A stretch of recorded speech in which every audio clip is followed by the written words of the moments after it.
It's week 3 of the high school football season, but tonight feels just a little bit bigger than your average Friday night. Both Torrey Pines and Rancho Bernardo come in undefeated at 2-0 with Division I playoff aspirations. And while it's early, the game could loom large when seeding comes in November. These are proud programs with tradition and pedigree. Torrey Pines is the winningest football program in San Diego section history. They have 16 section titles. Across the football field is Rancho Bernardo, under the helm of the Super Bowl champ, Eric Weddle. They're off to a 2-0 start with wins at Lacerna and Brawley, looking to try and make it a perfect 3-0 start to their season. 2 unbeaten teams, 2 storied programs, 1 stage under the lights. This is the San Diego section game of the week on Cox Channel 4 and YurView and TVX Sports on YouTube. I'm Jonathan Rifkind. Welcome to the pregame show. You might know about Coach Weddle on the Rancho Bernardo sideline. What you might not know is his counterpart at Torrey Pines. He's one of the greatest coaches in San Diego section history. Coach Scott Ashby has been coaching for 35 years. In 2020, he had to take a leave of absence to watch his own sons play college football, but in 2023, he got the call to come back to Torrey Pines. He brought them to a Division I quarterfinal last year, but they had to bow the knee to the eventual Division I champs, Granite Hills. However, this year, Coach Ashby feels as if this program is ready to take another step forward. Earlier this week, he caught up with our own Tommy Morris. All right, Coach. RB, TP, one of the bigger rivalries in San Diego. What's it mean to play this game?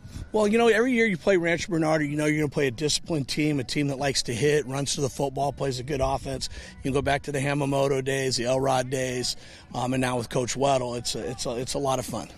And last year, 3-0. I know there's a little salt and pepper in the beard. How much of that salt and pepper came from that game specifically? I'd say quite a bit of it. That was a great high school football game if you're a defensive coach, and a very frustrating one if you're an offensive coach.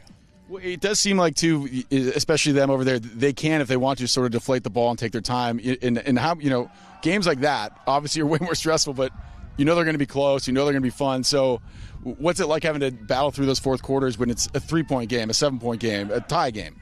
Well, you're going to see that here in the background of us. We're about to start our conditioning, and plays a big part of it, and the ability to have energy when you're tired. Not just physical energy, but mental energy, and not let down. And, they do have some two-way guys. You have a couple two-way guys, but I assume most of it's sort of offense-defense, right? So, what is sort of how does the makeup of your roster sort of impact you in games like this? That makes any sense. It does, and that's kind of a catch-22 or a every game answer. It just depends the flow of the game. We have guys that are going to play a lot two ways, some of our best players, just like them, and some days they don't have to if the other people are doing their job.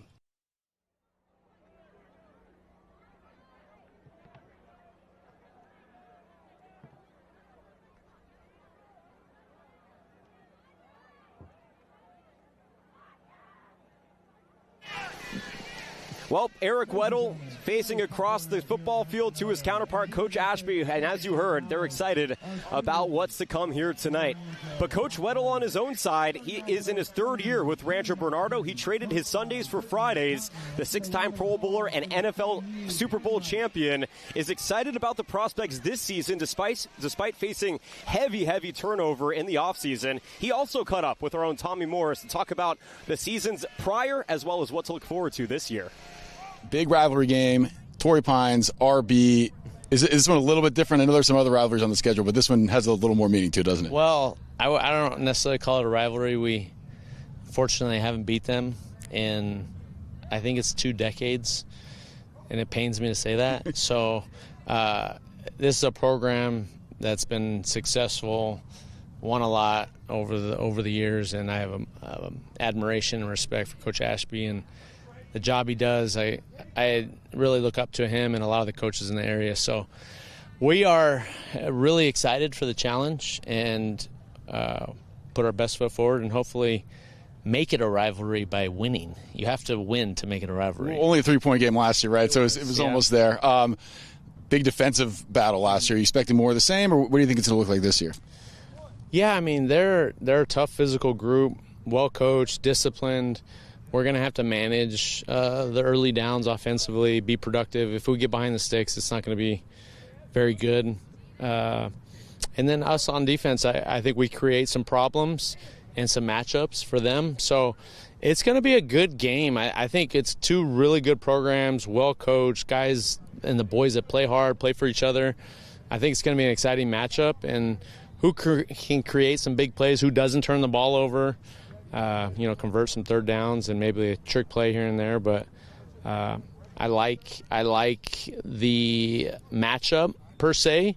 I think for both of us, and it should be a great one.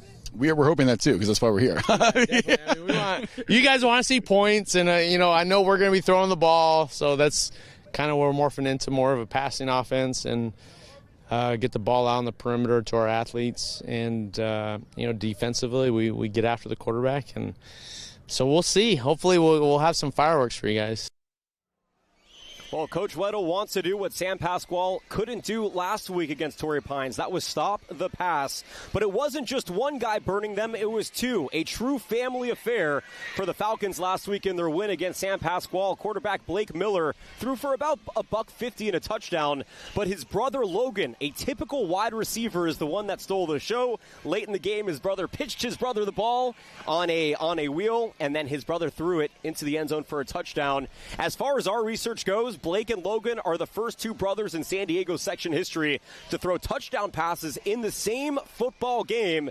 And they talked about not just that moment, but what it's been like to play together for the Falcons.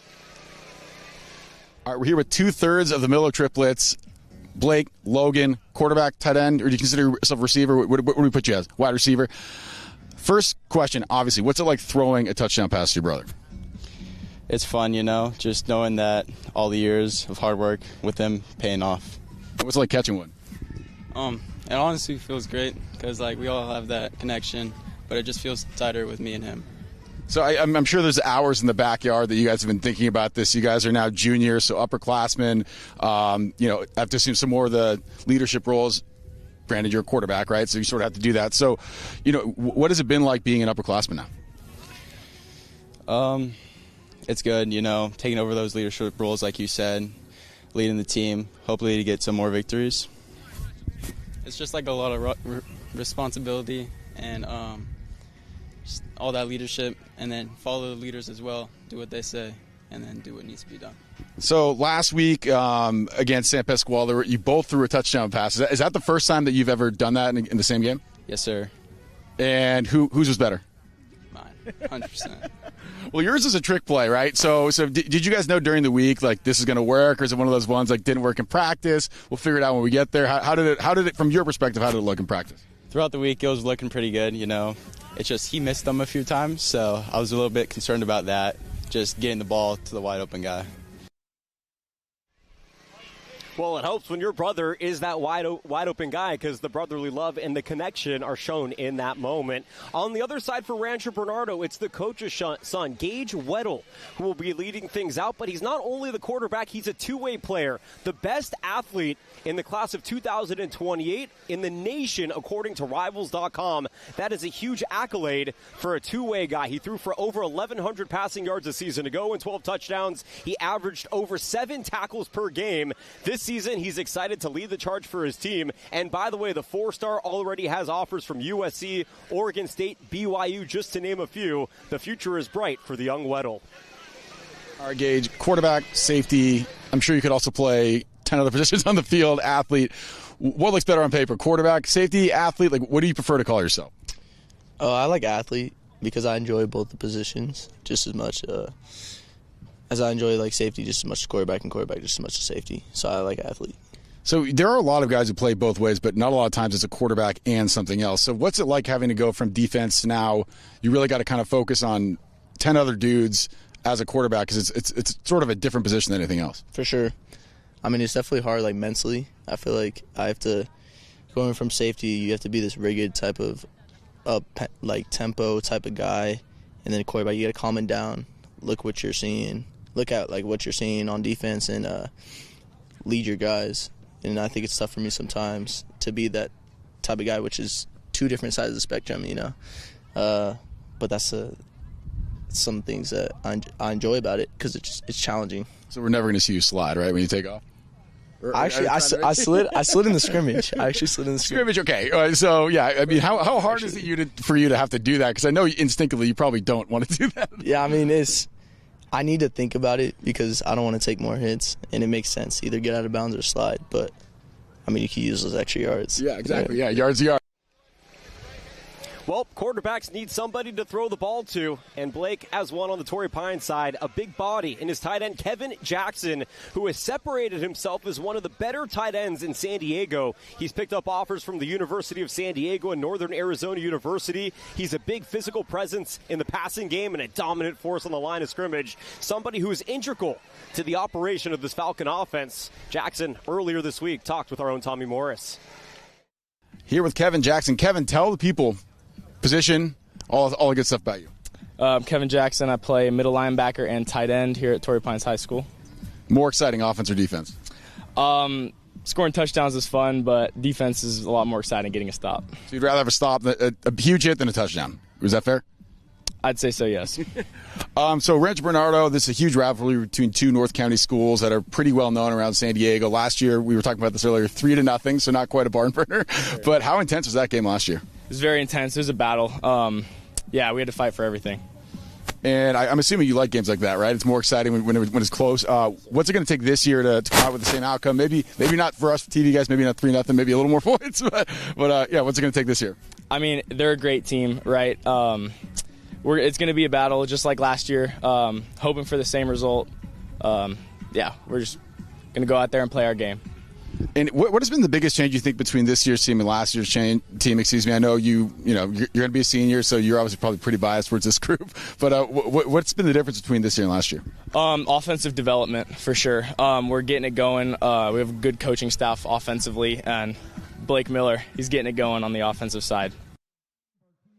Well, it does help to have a good offense, but you need some bruisers on the line as well, and they got a good one at Rancho Bernardo. Lucas Winkler is 6'5", 260 pounds, and by the way, the big bruiser that plays both sides of the line is committed to UC Davis. He is ready to lead the Aggies into the FBS and the Mountain West, but first he knows how important his senior season is. All right, Lucas, offensive line, defensive line, what do you consider yourself to be first? I would say I'm an offensive lineman first. I've been playing that mainly most of my life, always just at the O-line position, and just have been able to give my team help at D-line whenever they needed it. And I want to give you a chance to give a plug to the offensive linemen because I don't think they get enough love just in general. Also, I think they're probably the smartest guys in the field. So just tell us how much better offensive linemen are than the rest of the team. Offensive line is a different position than anything else on the team. We do all the grunt work with the littlest recognition out of anybody. We all have to work perfectly in sync, and our technique has to be as best as it can without messing up the entire play. So, I mean, offensive line is the most important position on the field. And D-line's just for fun, right? And last year, a lot more running than this year, a little more passing now. But do you miss? What do you like better? I already know what the answer is going to be. Do you like run blocking or pass blocking better? I mean, there's nothing quite like a down block, being able to put someone on their back, but that's always fun. But, I mean, me personally, I kind of like pass blocking, just being one-on-one with the end in front of me, and it's kind of just who's better skill on skill type of thing. Well, Torrey Pines has a rising star in the secondary in the form of Kingston Bankston. The sophomore breakout from a season ago separated himself as one of the top defensive backs in all of San Diego. He's waiting to pick up some offers, but we know, and he knows just how talented he is. But also, it's going to take a big season from Kingston to be able to get those offers. Earlier this week, guess what? He talked with Tommy Morris about just that. All right, Kingston, one of the starting defensive backs here at Torrey Pines. Last year, we've mentioned the score was 3-0, so that's good for the defense. What's it going to take to do the same thing this year? It's going to take a lot. They have a good team. They have a good starting QB. I feel like we can do it, though. We can do the same thing, hold them down to 0 points again. And you started last year, one of the few sophomores who get that honor. It's really difficult to get to play at varsity as a sophomore. So what was that experience like last year, and how has it helped you this year? Yes, sir. It was an honor, truly. Be able to play with some seniors, they teach me a lot. They were able to give me a lot of advice, and being there with my brother, I got to play with my older brother too, so that was a great thing too. And how much did he help you, and what was the best advice he gave you? He graduated, correct? So what was the best advice he gave you before he graduated? Just don't be nervous. You go out there, have fun.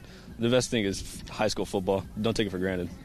And you're not nervous in the interview either. That's why you're crushing it right now. So, for you personally, what do you think is something that you've obviously gotten bigger, right, since last year? So what are some of the things that are new about you this year?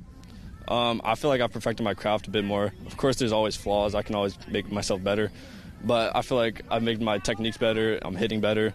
Just stuff like that, faster, the basics. Linebacker Gavin Valencia for Rancho Bernardo is the heartbeat of that defense. Speaking of heartbeats of defenses, he had 138 tackles last year, one of the highest totals here in San Diego at that position. He was named to the San Diego Union Tribune's top 100 players to watch list for 2025, and he's somebody who knows that he is an integral part to the success of Rancho Bernardo.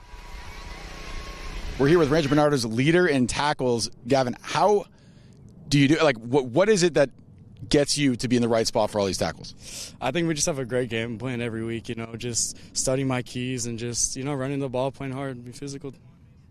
And, obviously you're not as big as some of the other linebackers in San Diego, but you are still very effective. What about you has been able to make it all work? I think it's just the preparation before the game, just reading my keys and just knowing what they're doing before the play and their habits and, just really listening to what coach is saying. And what about that game preparation do you like the most? Is it watching film? Is it watching their film? What about it do you think has helped you the most so far? Yeah, I think it's just watching my film the week before and seeing things I can improve on and just, get better at. And watching their film, just seeing their habits, if their lineman's leaning back a bit, if they're pulling, if they're passing, blocking, Yeah. And you get to play a little bit of offense, too. So I know you probably want the ball as much as anybody else, too. I'm going to give you a second to give yourself a plug for why you should get the ball more. I don't really, it doesn't really matter, I just want to get, hopefully I love scoring when we score, if the receiver score, Gage scores, it's great.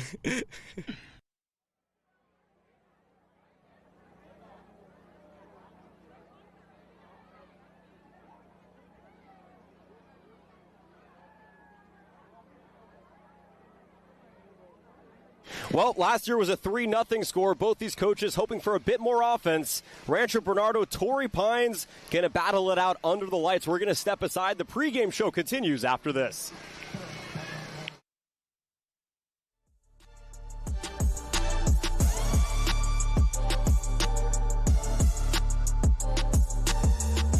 San Diego High School football is going live. Starting Friday, August 29th, the San Diego section will be partnering with TVX Sports Video to broadcast one high school matchup every week for free on YouTube, YurView San Diego, and Cox Cable. Friday, September 12th, Granite Hills travels to face Mission Hills on the San Diego section Game of the Week.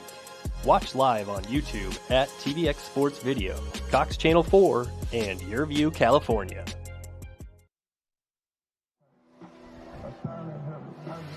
Back here on the gorgeous field of Rancho Bernardo High School, the setting sun behind us, the lights coming on. That gives you one sign.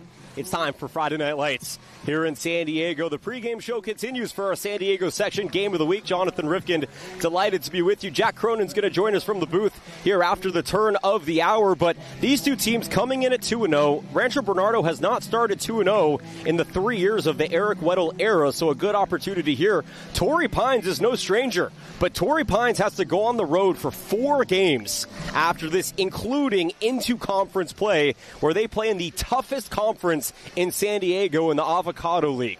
So tonight, Torrey Pines knows that this is a battle that they have to win. When you get into conference and you got to play La Costa Canyon and you got to play Carlsbad and El Camino and Mission Hills, who, by the way, is our Game of the Week next week against Granite Hills. We'll talk about that more in a minute.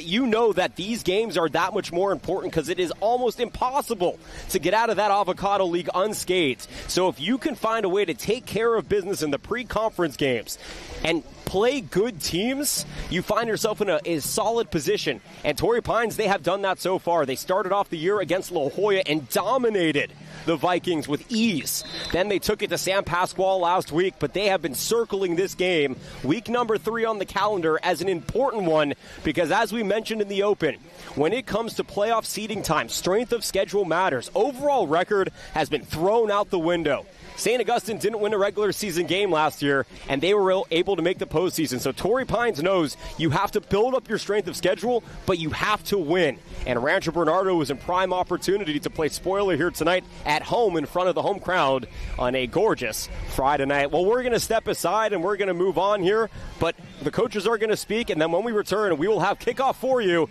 This is the San Diego section Game of the Week on Channel 4 YurView and TVX Sports Video on YouTube.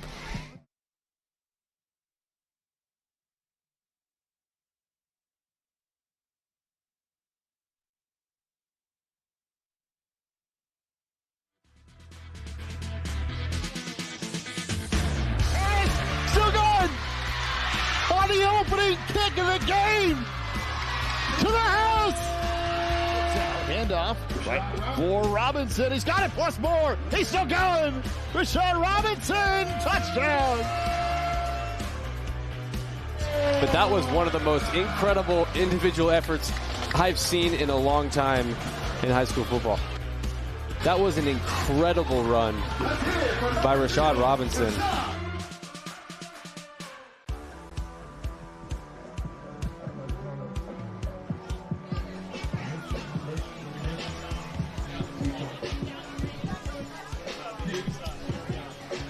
That's a top 15 matchup in the San Diego section here tonight. Number 11, Rancho Bernardo. Number 12, Torrey Pines. Both 2-0 on the season, looking for a third win to start the campaign. It's our CIF San Diego section Game of the Week, brought to you by TVX Sports Video. Outstanding matchup here tonight. The Broncos of Rancho Bernardo, our host on a gorgeous evening across San Diego County, led by Eric Weddle, the Super Bowl champion and 14-year NFL vet. They're number 11 in the section. Number 12, Torrey Pines, also 2-0. Both teams in the D1 playoffs a season ago, and now they meet here in the North County tonight. It's our Game of the Week, brought to you by TVX Sports Video. TVX has been covering sports here in San Diego and across the Southwest for nearly 20 years. They're committed to bringing you the best in live, local, and emerging sports. Visit tvxvideo.com or check them out on YouTube, Instagram, X, all at TVX Sports Video. Well, as we get set here to race onto the field for our matchup tonight between Torrey Pines and Rancho Bernardo, let's hear from some of the stars you will see and get a chance to meet here tonight. Our own Tommy Moore spoke with the players and coaches for our matchup. All right, Coach. RB, TP, one of the bigger rivalries in San Diego. What's it mean to play this game? Well, every year you play Rancho Bernardo, you're going to play a disciplined team, a team that likes to hit, runs to the football, plays a good offense. You can go back to the Hamamoto days, the Elrod days, and now with Coach Weddle, it's a lot of fun. And last year, 3-0. I know there's a little salt and pepper in the beard. How much of that salt and pepper came from that game specifically? I'd say quite a bit of it. That was a great high school football game if you're a defensive coach, and a very frustrating one if you're an offensive coach. Well, it does seem like, too, especially them over there, they can, if they want to, sort of deflate the ball and take their time. And how, games like that obviously are way more stressful, but they're going to be close. They're going to be fun. So what's it like having to battle through those fourth quarters when it's a 3-point game, a 7-point game, a tie game? Well, you're going to see that here in the background of us. We're about to start our conditioning, and it's plays a big part of it, and the ability to have energy when you're tired. Not just physical energy, but mental energy, and not let down. And, they do have some two-way guys. You have a couple two-way guys, but I assume most of it's sort of offense, defense, right? So, what is sort of how does the makeup of your roster sort of impact you in games like this? It does, and that's kind of a catch-22 or a every game answer. It just depends the flow of the game. We have guys that are going to play a lot two ways, some of our best players, just like them, and some days they don't have to if the other people are doing their job. Families as we celebrate Pop Warner Night here at Broncos. Rancho Bernardo and Torrey Pines here. Our thanks to Scott Ashby for being part of our broadcast here tonight. 3 decades in the Torrey Pines coaching staff, in his 3rd season back with the Falcons. In his 3rd season on the other side, it's the 14-year NFL veteran, the Super Bowl champion with the Rams, Eric Weddle, who's taking over the program led by his son Gage, who we'll get into a little bit. But he too previewing tonight's matchup with our Tommy Morris. Big rivalry game. Torrey Pines, RB. Is this one a little bit different? I know there's some other rivalries on the schedule, but this one has a little more meaning to it, doesn't it? Well, I don't necessarily call it a rivalry. We fortunately haven't beat them, and I think it's 2 decades, and it pains me to say that. So this is a program that's been successful, won a lot over the years, and I have admiration and respect for Coach Ashby and the job he does. I really look up to him and a lot of the coaches in the area. So we are really excited for the challenge and put our best foot forward, and hopefully make it a rivalry by winning. You have to win to make it a rivalry. Only a 3-point game last year, right? So it was almost there. Big defensive battle last year. Are you expecting more of the same, or what do you think it's going to look like this year? Yeah, I mean, they're a tough physical group, well coached, disciplined. We're going to have to manage the early downs offensively, be productive. If we get behind the sticks, it's not going to be very good. And then us on defense, I think we create some problems and some matchups for them. So it's going to be a good game. I think it's two really good programs, well coached, guys and the boys that play hard, play for each other. I think it's going to be an exciting matchup. And who can create some big plays, who doesn't turn the ball over, convert some third downs and maybe a trick play here and there. But I like the matchup per se. I think for both of us, and it should be a great one. We're hoping that too, because that's why we're here. Yeah. I mean, you guys want to see points, and I know we're going to be throwing the ball, so that's kind of where we're morphing into more of a passing offense and get the ball out on the perimeter to our athletes, and defensively we get after the quarterback, and so we'll see. Hopefully we'll have some fireworks for you guys. Well, we hope so as well, and Torrey Pines will be receiving first to start this contest. The Falcons won the toss and deferred, so it'll be Rancho Bernardo, the Broncos, who are receiving first in this contest. Jack Cronin, Jonathan Rifkin with you tonight. Our CIF San Diego section Game of the Week, brought to you by TVX Sports. And this has been a fun one to watch over the years. As they mentioned, both those coaches there who are legacy guys around football in this community, and legacy programs as well on display. It's an interesting situation because they're both incredible football figures for completely different reasons. Coach Ashby has been coaching for the better part of 35 years, and Eric Weddle is a 6-time Pro Bowler, Super Bowl champion, 14-year NBA veteran, or NFL veteran, and somebody who is deeply rooted in the northern part of San Diego's community. So you're right, the football pedigree collectively is incredible, but it's for two completely different reasons, which makes it even that much more fun. Who's better, the NFL mind or the long-time coaching mind? It's an amazing, amazing situation we find ourselves in. Yeah, Torrey Pines, all of those years in high school football, synonymous with high school football here in San Diego, and the great athletic program across the board for both of these schools, Rancho Bernardo as well. Been fun to be a part of over the last several years. All right, so we just heard from Coach Weddle. His son, Gage Weddle, who is just a sophomore, came on as a starter at many different positions. In fact, he's classified as an athlete, the number one athlete of his class, the sophomore class right now of 2028. He's the number one athlete in that class. He's going to start at quarterback tonight and play in the secondary on defense as well.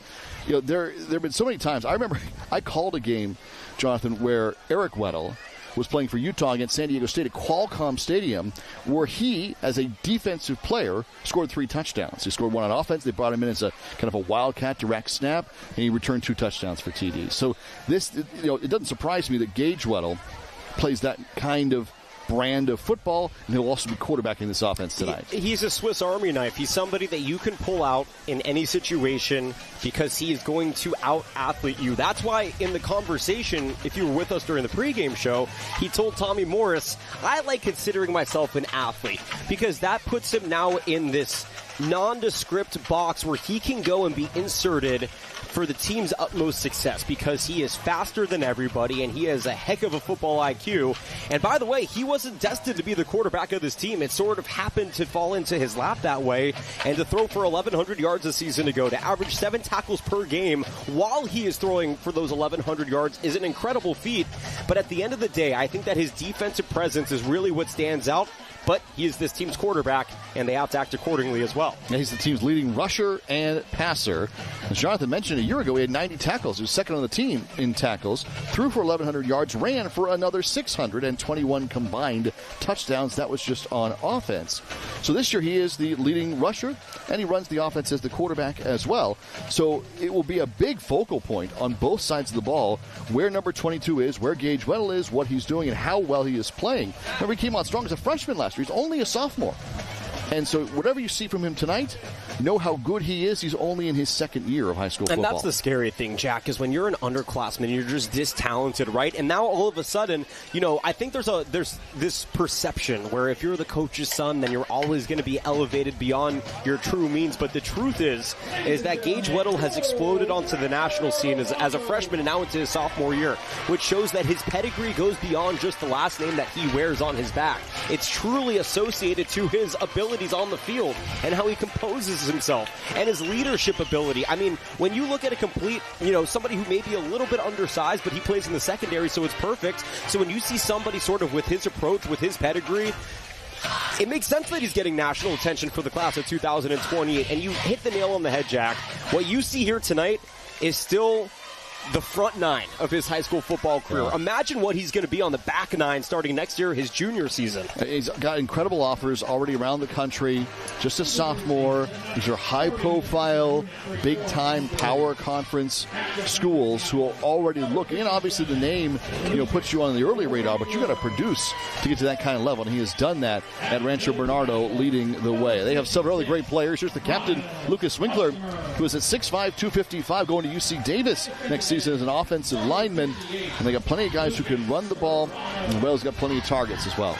Yeah, when you have 260 pounds and you're 6'5", you need to serve as an FBS team, and so UC Davis transitioning from the FCS to the FBS, joining the Mountain West Conference. That is the body that you want protecting your quarterback up front. And by the way, he will be playing offensive line. You heard him talking about it with Tommy. He likes to play the offensive side of the ball, though they play him on both sides here with the Broncos. But an integral part to the success for Rancho Bernardo here this season, and then a very healthy college career at least to come. Gavin Valencia is the other captain, leading tackler with 30 stops on the year, 132 a year ago. So only Weddle was behind him in terms of number of tackles for Rancho Bernardo. He's the captain on the defensive side of the ball. For Eric Weddle and the 2-0 Broncos, Jonathan, both of these teams starting out the season 2-0 after going to the D1 playoffs last year. Yeah, Torrey Pines, they took out Scripps Ranch in the opener, and then they had to play the eventual D1 champs, Granite Hills. And Zach Benitez had the game of his career, and Torrey Pines just could not find a way to overcome that passing attack. Granite Hills went on to win the D1 champ, so there's no shame in losing to the eventual champions. By the way, Granite Hills, outside of the one terrible loss to Cathedral, was a borderline open division team. Yeah. So they were playing a really difficult game when they didn't have a bye week the week before. Their opposition did, and the cards don't fall in your favor. But I think that when you return the amount of quality athletes that Torrey Pines did, and you have the pedigree of the coaching staff on that sideline, I think you're looking at this season, you're saying, well, we can be even better than we were last year, and we were pretty good last year going to that quarterfinal. 2-0 for each team a year ago. Coming into this game, 2-0 on both sides. They are ready to roll here tonight. We'll get to the national anthem and then the opening kick. It's coming your way in our top 12 matchup. Number 11, Rancho Bernardo. Number 12, Torrey Pines. Your CIF San Diego section game of the week. Honor America with the playing of our national anthem.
Torrey Pines and Rancho Bernardo on tap for us. Talked about the Broncos quarterback. On the other side for Torrey Pines is Blake Miller, who was out slinging the football, Jonathan, in warm-ups out there.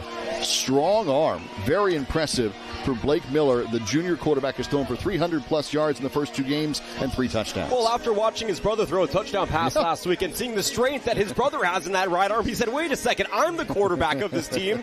My brother, who's an amazing wide receiver, cannot be throwing better darts than I can. So he better be warming up with a little extra zip on those passes, Jack. But you're absolutely right. He's somebody who came up and really stepped up when this team needed a quarterback last year. 2 years ago, it was an offense that really couldn't do much, and then they finally reinstituted a West Coast-style offense with Blake, and it's been going really, really well. And you're right, Jack, over 300 passing yards. They didn't have to do too much last week against San Pasqual, but here tonight, I think he's probably going to have to throw the ball a little bit more than 156 yards if they want to win. They beat La Jolla in week 1. San Pasqual after that. For Torrey Pines, they're 2-0. For Rancho Bernardo, wins over Lucerna and Brawley. They also come into tonight 2-0 and undefeated on the season. Clark Dakar, the junior kicker.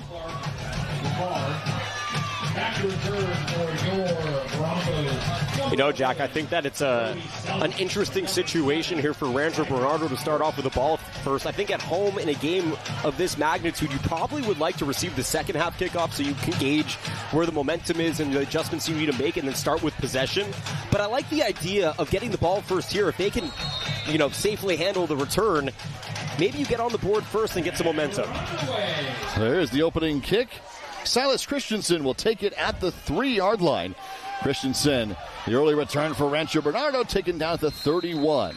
So we'll see the Broncos and Gage Weddle for the first time in the royal blue tops, white helmets and white pants, the traditional Rancho Bernardo Bronco colors. Blue and white Torrey Pines. Now we'll look at it here, Jack. Good return at that 5-yard line. Nice blocking, and then just pushing it right across the 20. But I think the 30. But if you're Rancho Bernardo, you are taking every opportunity to try set yourself up in the best possible situation to score. The Falcons in the winged helmets, maroon, white, and black. The Torrey Pines Falcons. Here is Weddle to throw for the first time. Pass complete to the far side. Brody Sella. And it will be a loss of 1 yard on the play to the 30. 2nd and 11 due. Yeah, you heard Coach Weddle twice tell our own Tommy Morris in their conversation, we are now more of a passing team than we were last year, and it's going to be hard to beat Torrey Pines in the trenches. This is a team that but they develop their offensive and defensive linemen very well. They're coached incredibly well. Rancho Bernardo not quite as big up front on the offensive side, so they're going to have to get creative if they're going to run some of these draws. Trey Durham, the tight end, the senior at 6'2", 180, lines up in the slot closest to Weddle, 3 to his right side. Waiting on 2nd down and long here on this opening drive of the contest. Weddle to throw, pass complete to Duro. Over the middle, close to the first down. He'll take it to the 41-yard line, and that will be enough to move the chains, an 11-yard gain. And that's exactly the approach that you need to take. Yes, the run play really sets up the pass here, but if you take a look, look at this. So everybody's in sync. He knows exactly where he's going to throw it. It's a perfect little slant up the middle. Defense wasn't ready. The little soft pocket between the linebackers was found, and that is an easy way to move the sticks. If you're Torrey Pines, you've got to be quicker off the line. Those linebackers have to move faster in the middle of the pocket or of the defensive pocket. Otherwise, those receivers will be open up the middle all evening long. Christian Gonzalez comes to the slot this time, 3 to the left. The senior at 6'2", 180, leading receiver on the team, 6 catches, 109 yards, and 2 touchdowns. Here's Weddle on his first design carry. The quarterback taking it to the 44-yard line. It's a gain of 3 for Rancho Bernardo, and it'll bring up 2nd down and 7 of the design quarterback keeper. Gain of 3 yards. Nice tackle right there by Shawayne Sidigai. You'll see right here, Weddle was slowing up, thinking about trying to maneuver his way around, but by the shoestrings, taken down after a short gain on the play. So 2nd and 7 is due. Kevin Valencia that time had come in at running back. And now to be Nico Kaminis. 14 carries, 57 yards for the junior at 5'9", 170 in the backfield. 2nd down and 7. Weddle to throw this time. On second and long, waiting over the middle, incomplete. Durham, the tight end, the target who caught the first down grab just a couple of plays ago. Incomplete, third and long now. Yeah, even though Durham has that long 6'2", 180-pound frame gliding through the middle of the field, a little too much zip behind that one. I think that the pass was the right pass to make. That's your A read, and that's the right guy to throw to, but maybe just a little too out ahead was Gage and maybe just a little too high for his 6'2" tight end to come down with that grab. Durham's played some quarterback as well here at RB. 3rd down and 7. Kaminis in the backfield with Weddle.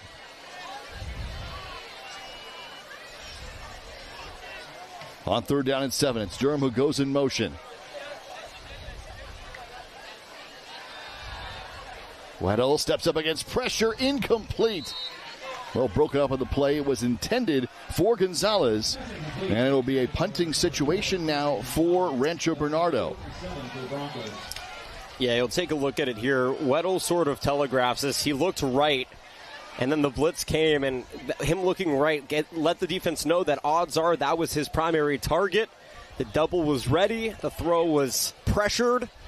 Nothing doing, and a good stop here by that Torrey Pines defense to try and force a punt. Ryan Franklin will come on to kick for Rancho Bernardo. So the opening drive results in a punt. And Dominic Rocco's back deep to receive. Kick on the way. We're going to let it bounce, and it will take a Torrey Pines bounce to about the 32-yard line. So both teams starting in similar field position. In this first quarter of play, opening matchup, opening drive for both sides now in this first quarter. The two teams that are 2-0 coming into tonight. Yeah, and credit to Torrey Pines' defense. We know about the athletes that Rancho Bernardo has. We know about how high quality their coaching is. But at the end of the day, if you don't let the antics scare you, the depth of offense, right? The RPO options that they have with their quarterback, his ability to keep it and run it or throw it. Torrey Pines' defense bent but didn't break and got a great stop. Under center is Blake Miller. To throw for the first time, pass complete. Near side, Logan Miller.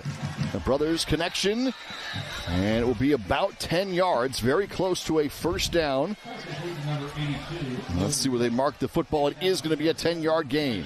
Yeah, there's that brotherly connection once again. And by the way, how beautiful is it to watch the first snap for Torrey Pines come out of the I formation? A rarity in today's high school football game. Now, if you're privy to Torrey Pines football, you know that they instilled the wing T here in San Diego for, 4 decades. However, it's nice to see the power run at least set come out to the field and then turn into a completed pass at the end of the day.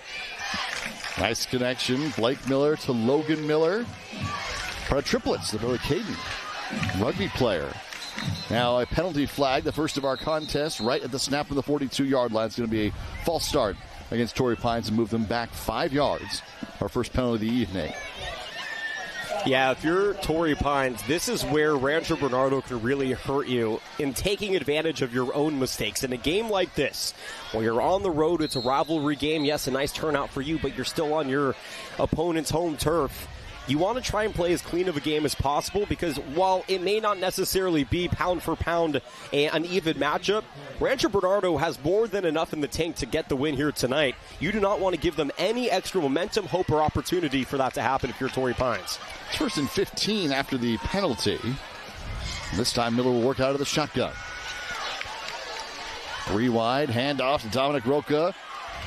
12 carries, 88 yards, 3 touchdowns on the season. Great on special teams as well. No gain, though, on this carry. It'll be 2nd down and 15. Yeah, good job by Bishop to slide right through there and get the stop after no gain on the play. And it's an interesting decision. You're going to run it on 1st and long.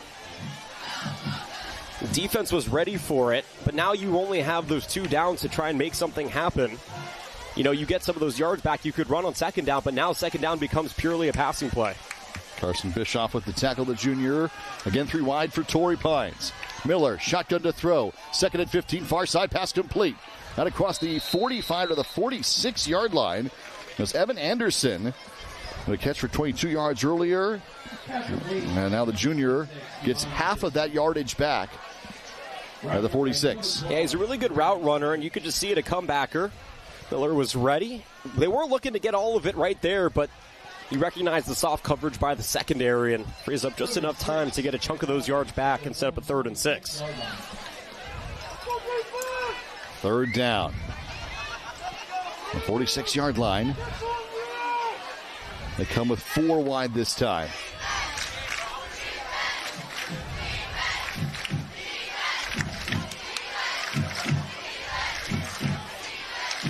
To throw on 3rd down. Miller fires incomplete.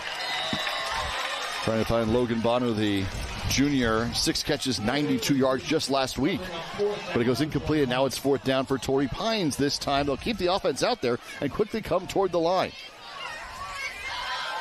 Yeah, it's interesting here in your own territory. Defense did a pretty good job on their own side, and Torrey Pines offensively isn't even ready as you see a late sub coming in. But they're going to go for it, Jack, here in their own territory. 4th and a long 6.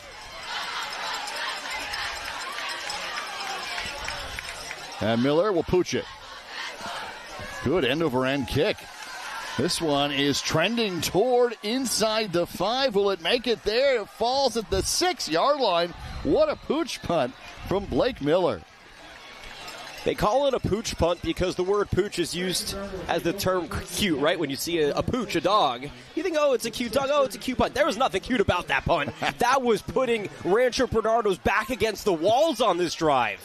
I mean, pooch punts typically happen because you don't have a punter, and so you kind of just have to throw all caution at the wind with your quarterback. But what a great job in this situation by Torrey Pines, executing it perfectly. And by the way, they do have a punter, so they executed exactly what they were hoping to. All the way back to the 6-yard line goes Gage Weddle and Rancho Bernardo. Both sides having to punt on their opening drives in this first quarter of action. No score here, 6:32 to play in the first. Weddle with Kaminis behind him, lining up in the end zone. Watch the blitz here. They're only rushing 3, but it could be a stunt. Durham, the tight end, in motion. Weddle, handoff, Kaminis. Now to about the 8-yard line for a gain of 2. That defense was interesting, Jack, because they went 3-4 look, and you could see the linebacker for Torrey Pines. He sort of, stunted forward as if he was going to rush and then dropped back, but that opened up that gap for the run. I know he didn't go very far, but look how much space is right there in the middle of that line. Luckily, he was wrapped up to slow him down to let everybody else come, but interesting decision to switch to a 3-4 defensive set and only rush 3 and let that gap open up when your opposition heels are in the end zone. Chris Peralta with the tackle for Torrey Pines. 2nd down and 8. Weddle to throw this time. Goes to the far side. Oh, nearly an outstanding grab. Hugo Gonzalez, the senior wideout, has got 9 catches on the year. Nearly hauled that one in. Yeah, that is not easy by any means. A gorgeous throw, almost threading the needle, and we do have a Falcon down on the field here on the near side. The injured player is Cyrus Alexander, the senior. 5'11", 180, the defensive back for Torrey Pines. Our first injury of the contest comes on a 3rd and 8 upcoming for Rancho Bernardo. Take another look at it here. He's on the near side of your screen, number 13 in the slot, and non-contact injury. He came right down on that leg, and it just locked up on him. That is a scary sight. Every injury is a scary sight, but those non-contact injuries, when you see those happen, especially on those replays, it is stomach churning. So really hope that Cyrus Alexander's okay as he's getting helped off the field. So the injury timeout early in this first quarter. No scores. Rancho Bernardo will have the football for the 2nd time. So they try and get out from inside their own 10-yard line on this second drive. Torrey Pines, while both sides of the punt, it's a good leg up on the field position battle. This game starting. By the way, it's really good that he's walking off under his own pressure. Typically, when you see those non-contact knee injury or people gripping their knees after going down, they're not walking off under their own power. So this is a great sign to see him walking off by himself and clearly at least in positive spirits. But you're right. I mean, this game is starting pretty similarly to last year's 3-0 game. Slow start. I know we've only seen a drive and a half from Rancho Bernardo and one drive from Torrey Pines, but both teams feels like they're still waiting for the juice to kick in to get jazzed up for this game, because right now both teams sort of have that melancholic feel to their approach. RB's going to spread everything out. 5 wide for Gage Weddle. On 3rd down and 8. Empty backfield from the 8-yard line. Here's Weddle. Pressure just inside of the end zone. Still on his feet. Able to get rid of it down the field. It's incomplete, though. Christian Gonzalez, the target. Weddle was dancing around and out of pressure, was nearly wrapped up, perhaps even behind the goal line, but it goes incomplete. They'll have to punt. Yeah, I need to take some dance classes here at RB because clearly they're working. I mean, look at this. This is, a yard and a half outside, and then you got a secondary guy coming in and wrapping you up, still able to evade it. I mean, you got to make this catch at the end of the day. There is no excuse. As a wide receiver, you are taught that when you create that separation, always look back at the quarterback. You are wide open. Gonzalez saw him scrambling. They made eye contact. That ball was just floated up there. And for whatever reason, Gonzalez just cannot reel it in. So now Torrey Pines will receive the punt. Again, this is where the field position battle is already an early advantage for Torrey Pines. Dominic Rocco has been great on special teams this year. 3 touchdowns on offense. Back to receive. Kick is away. Fair catch called for. And he dives for it at the 35-yard line. Outstanding field position for Torrey Pines. They'll start at their opponent's 36 against RB. Yeah, RB really quite literally had their backs against the wall to start that drive, and it stalled. And if you're Torrey Pines, your defense is now being rewarded by getting your offense really good field position. And by the way, you just rewarded your offense with that pooch punt by forcing Rancho Bernardo to start off within their own 5. So this is symbiotic relationship football. This is the Torrey Pines way. You want to make sure that you do not diminish the positive gains made by your fellow teammates, right? If you're an offensive-only player, you want to do everything in your power. If your defense has a good stand, to reward that good stand and vice versa. And right now, Torrey Pines, we'll see if this offensive drive can be fruitful. They're doing just that. Bono and Miller out to the right side as Blake Miller comes under center. And about 3 yards down to the 33-yard line for Sonny Villegas, the senior at 5'8", 180, 28 carries on the year, 144 yards for Villegas. That makes it a 2nd down and 7 from their RB 33. Yeah, I could see the conservative nature here. This was just supposed to be a shift to add extra blocking. Defense was ready for it. I mean, the legs, the power to be able to push 3 blue jerseys forward like that is 2nd to none. You make something out of nothing, but still 2nd and 7. Miller again under center. Fakes the handoff, backs up, throws, going deep downfield, incomplete. Wasn't quite set as he got rid of the football. It goes incomplete. Logan Miller out there. Yeah, that's the 2nd time he's looked for his brother. Got him on the first try, didn't get him on the 2nd try. I think it's American USA night here tonight, Jack. Lots of red, white, and blue around.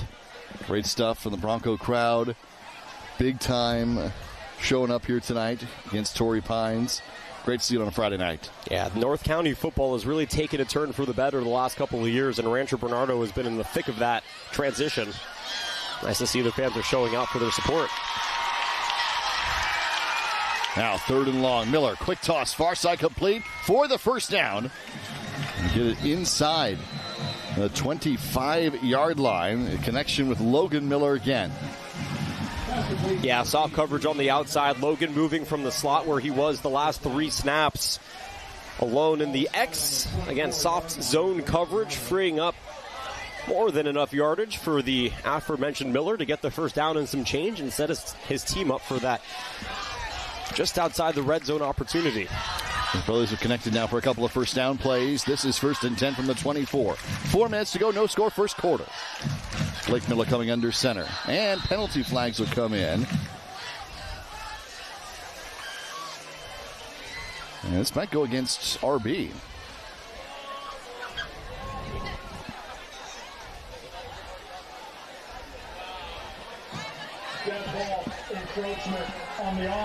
Oh. Offensive encroachment. Okay, so a penalty the other way against.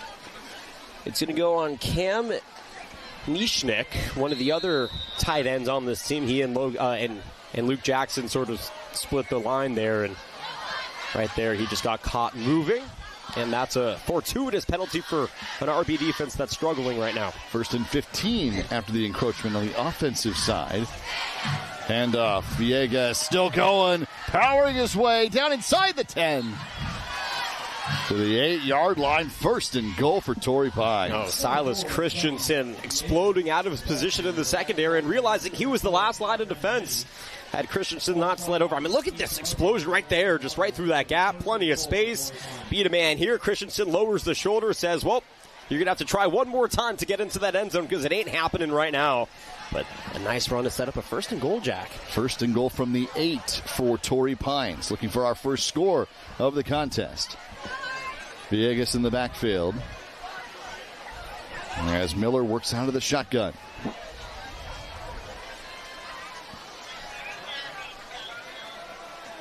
And Villegas not going to get it this time. Back to the line of scrimmage. Maybe forward progress for a yard. But either way, it's going to be 2nd and goal for Torrey Pines. Yeah, it was a draw, but the defense was ready, and a good job by Rancho Bernardo. And the big bruiser up front, Lucas Serrano, leading out the tackle. The 6'2 junior was pushing that entire offensive line to his left. You'll see it right here. So it's a delayed handoff. Here's the snap. Here's the handoff. You can see they're shoving that line in the direction of the run, which allows 4 of the RB jerseys to get in there and stifle it for just a gain of 1.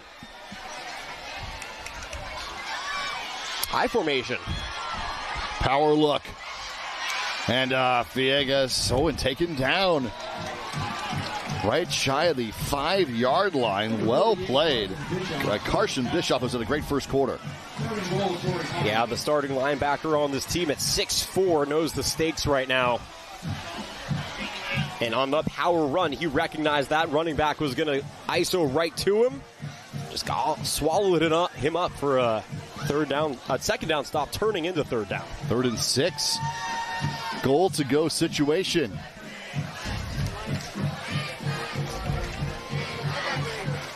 Dom Principe is the fullback. In the side formation ahead of Villegas.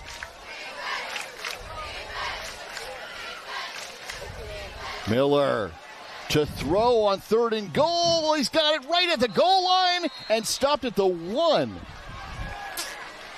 That play came out of the backfield. It was Principe who got the reception, but is stopped at the 1, and that means it's 4th and goal. Here we go. 4th and goal, 4th and less than a yard. Miller coming under center. Miller handing out to Villegas. He's going to be stopped. He won't make it in. RB with the stop. Gavin Valencia all over it. And Rancho Bernardo gets the stand.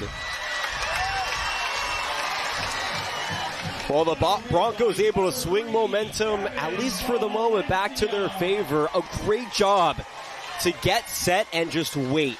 Because you're not the only one as a defense who's being rushed. The offense is being rushed too, and you can see it right here. Nobody was really ready. I mean, Blake isn't even in his normal set. This is the non-touchdown. Yeah, he dropped right at the half-yard line. And then right here, look, the offense wasn't ready, but they had to go, and the defense was prepared, and they knew exactly where the strong side run was going to go. Kevin Valencia with a stop. Shout out to Lucas Serrano as well, who was in there on the tackle for Rancho Bernardo. So for the second straight drive, the Broncos will start from inside the 5-yard line, but this is after they have the stand defensively. Weddle takes it himself, and he will get a little bit more room to the 4. That's a gain of 2 for Gage Weddle. It's so tough as a quarterback. Back-to-back drives inside of your own 5-yard line. The most recent drive now starting, what was it, your own half-yard line? Maybe even closer, depending on how long your fingernails are. Well, that time took the design quarterback run. But you know Torrey Pines receiving the second half kickoff means that clock management begins right now. They are trying, you know, it's 0-0 at the end of the first quarter. Right now is a win for Rancho Bernardo, considering they have 1 first down. And they've been way behind on field position. Correct. Including right now on 2nd down and 8. Here's Weddle from the 4-yard line. Another design quarterback run. He dives forward and makes it about to the 9-yard line. So it's not going to be enough for the first down to be very close. And that will probably bring us to the end of the first quarter here. 3rd down and about 2 for Rancho Bernardo. Yeah, I mean, both designed runs intentional, obviously. You're trying to get that ball as far away from the end zone as possible, and you put it in your best athlete's hands as you get to look at the flow of Mr. Weddle here as we wind down this first quarter. We're scoreless after our first quarter of action. Torrey Pines and Rancho Bernardo coming on back. CIF San Diego section game of the week brought to you by TVX Sports.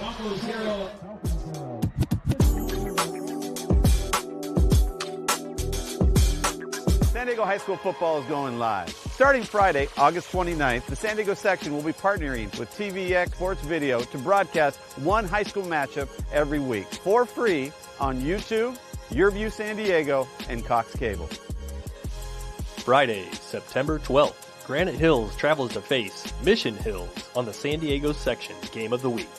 Watch live on YouTube at TVX Sports Video, Cox Channel 4, and YurView California.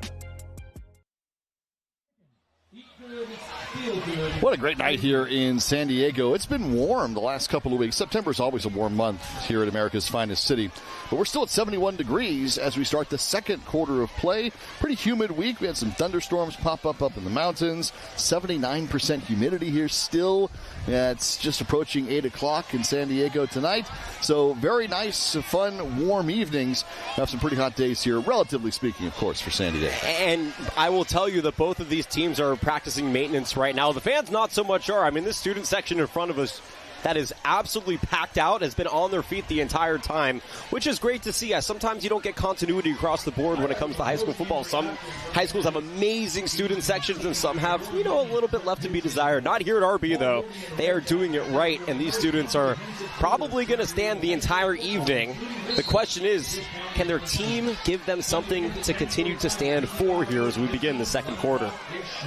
Defense certainly has a goal line stand on 4th and goal from the 1. RB comes up with a stop. This is the drive they take over afterward. Gage Weddle with the carry out to the 11-yard line, but it's not going to be enough for the first down. 3 design runs for the quarterback, Gage Weddle, and it's going to be 4th down and 1 for RB. That tells me one of two things. As we take another look at the third straight designed run, all 3 have gone to the left, by the way. And that might be just the stronger running side for Gage, but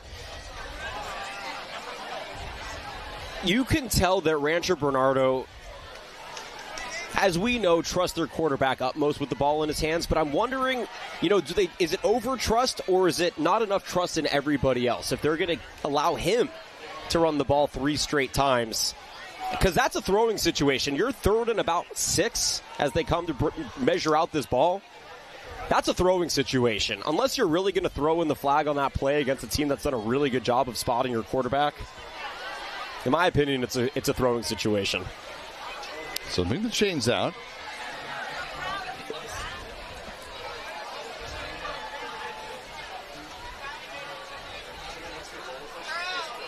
Oh, that's great. I'm just kidding. It looks like it's about a half a football, maybe a full football away. So there we go. So that's the decision. 4th down now and very short for Rancho Bernardo. You've struggled to move the ball. You have 1 first down now in 3 drives. They're double measuring. Respotting the football. I love that. Using the tools. Yeah, no VAR in high school football. Right. So you got to do this old school, which I love, but I think you're going to go for it. However, you've done such a good job of keeping the Falcons at bay offensively. You're really setting them up in a really positive position if you don't get it. But I guess if we're talking about faith as a coaching staff, you have to have faith in your players to get the half a yard, no matter where you are on the field, whether it's your own 10-yard line or the opposition's 10-yard line. All right. So RB's going for it on 4th and less than a yard from their own 11. Weddle working out of the shotgun. Quick toss. They throw on fourth down. They get it complete for the first down to the 20. So the drive continues as Hugo Gonzalez gets the catch. Great play. Quick pitch, quick catch. Gonzalez a slant up the middle. Soft defense. Perfect throw. Right on the hands. And you get those thumbs together to secure that ball. My question is, clearly there was trust and faith in a 4th and 1 to throw the football. Where was that trust on 2nd down and on 3rd down when you had to run your quarterback out of the end zone? Yeah, setting things up. 3 straight runs on the drive, and then... So you're telling me that was the plan? Yeah. I love it. You know what? I will never question the coaching staff again. They know what they're doing. 10:35 to play in the first. No score. RB with their 3rd drive of the game. Gonzalez again, back-to-back catches, getting through traffic out across the 20 to the 24-yard line. So Gonzalez with back-to-back catches. He came in with 9 on the season into tonight, his 3rd game. This will be 2nd down and 6 for the Broncos. Gonna look at it here. Gonna whip out to the far side. Little double dip here for Hugo Gonzalez on back-to-back possessions. And good job to fight forward. It seems like it's that effort should earn more than just 5 yards, or 4 yards, really. But at the end of the day, the defense stepping up there at the end of that play. Brody Sell with a nice block at the wide receiver spot as well. Tell with a 4-yard gain. Weddle in the shotgun. 2nd down and 6. Weddle looks, throws to Sella, who makes the catch, makes the first man miss, and gets out to the 28-yard line. So that's 3 more yards, and it's bringing up a 3rd down and short for Rancho Bernardo. In fact, they'll mark him at the 29. So it's the short passing game right now. Great job by the line. You're doubling up the big guy up front, giving Gage time, get it to your athletes on the sides. This time, Brody Sella able to make a good first move for some separation. And instead of it being 4th and 1, at least it's 3rd and 1 now. 3rd down and 1. So good quick passes from Weddle with 9 minutes left to go here in the 2nd quarter. Sella goes in motion. Handoff. And it won't be enough for the first down. Nico Jimenez with the carry, but it's not going to be enough to get the first down. So similar situation. Will RB go forward again on this drive? Already done it once on 4th down and a yard. A second opportunity right now. Well, you want to talk about rewarding your offense. If you get it on 4th and 1 from your 11, they're certainly going to go for it on 4th and 1 from your own 29. So the offense stays out there for RB. 8:29 to play here in the first half. No score. 4th down and 1 for the 2nd time on this drive. Gage Weddle gets the play call in.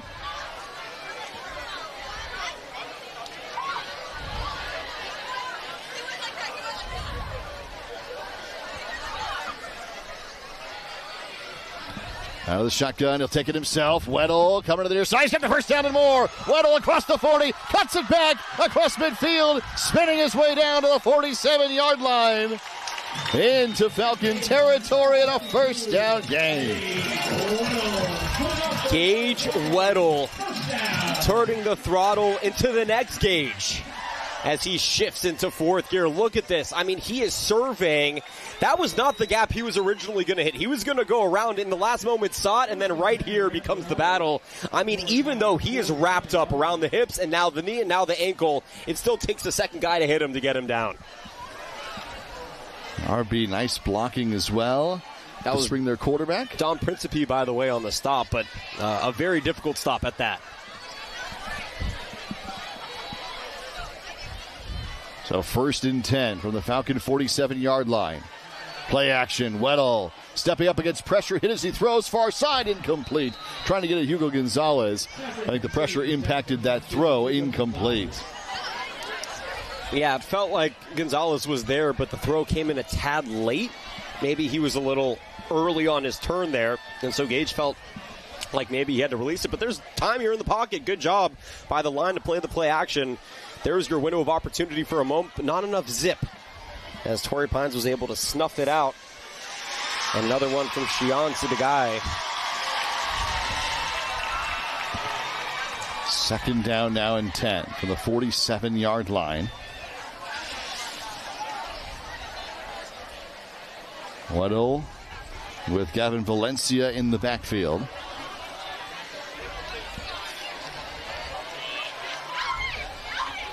to throw on second down. Over the middle, pass complete for a first down to the 35-yard line. Hauled in by Carson Bischoff, the 6'4" tight end. Great recognition. Recognizing that the blitz was coming, a linebacker had taken a step forward. That gave Gage the signal that that middle was going to be open. Right there, you see that, and Bischoff unattended to. Thank you very much, said the big tight end as he drives his way forward. And by the way, Rancho Bernardo has had possession for the better part of close to 7 minutes now, and they are marching right down this field. 6:49 to play in the first half. No score. Gage Weddle.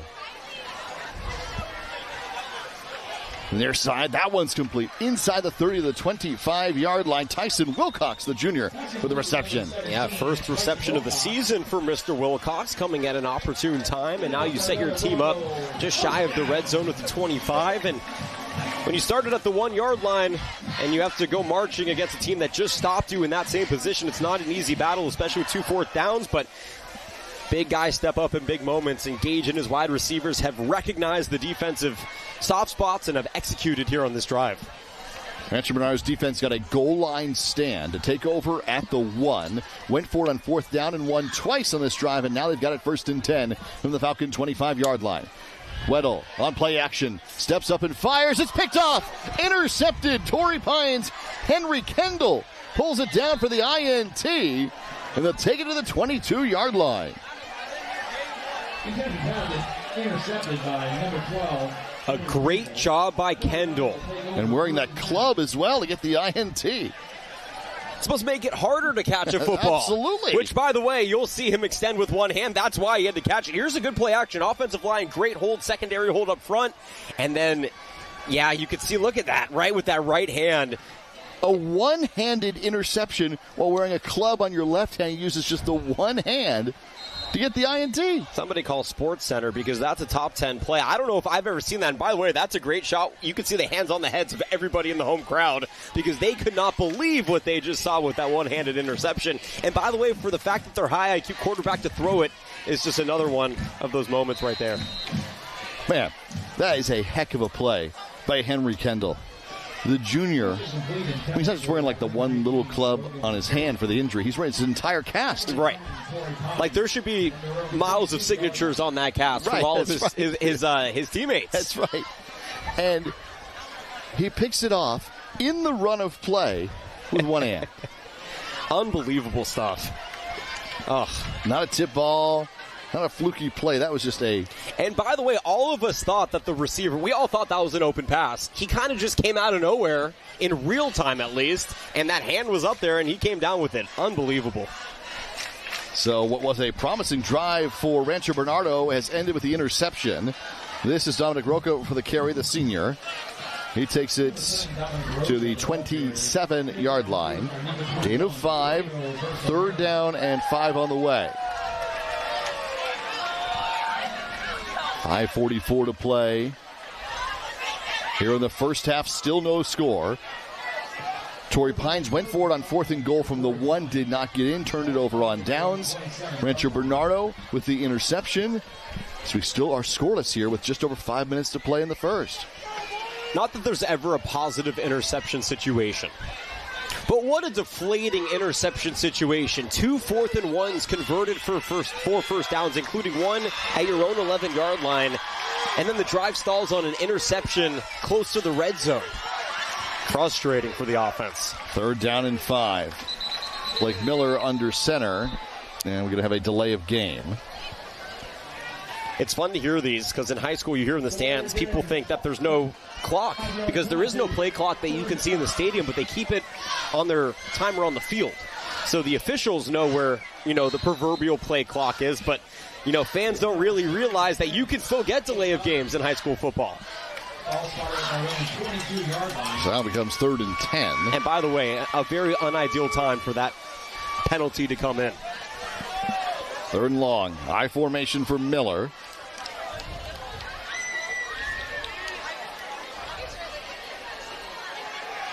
Miller pressured, rolls away. And 3 guys chasing him, 2 blocked away, and Miller will be hit right out of bounds. Flags come in.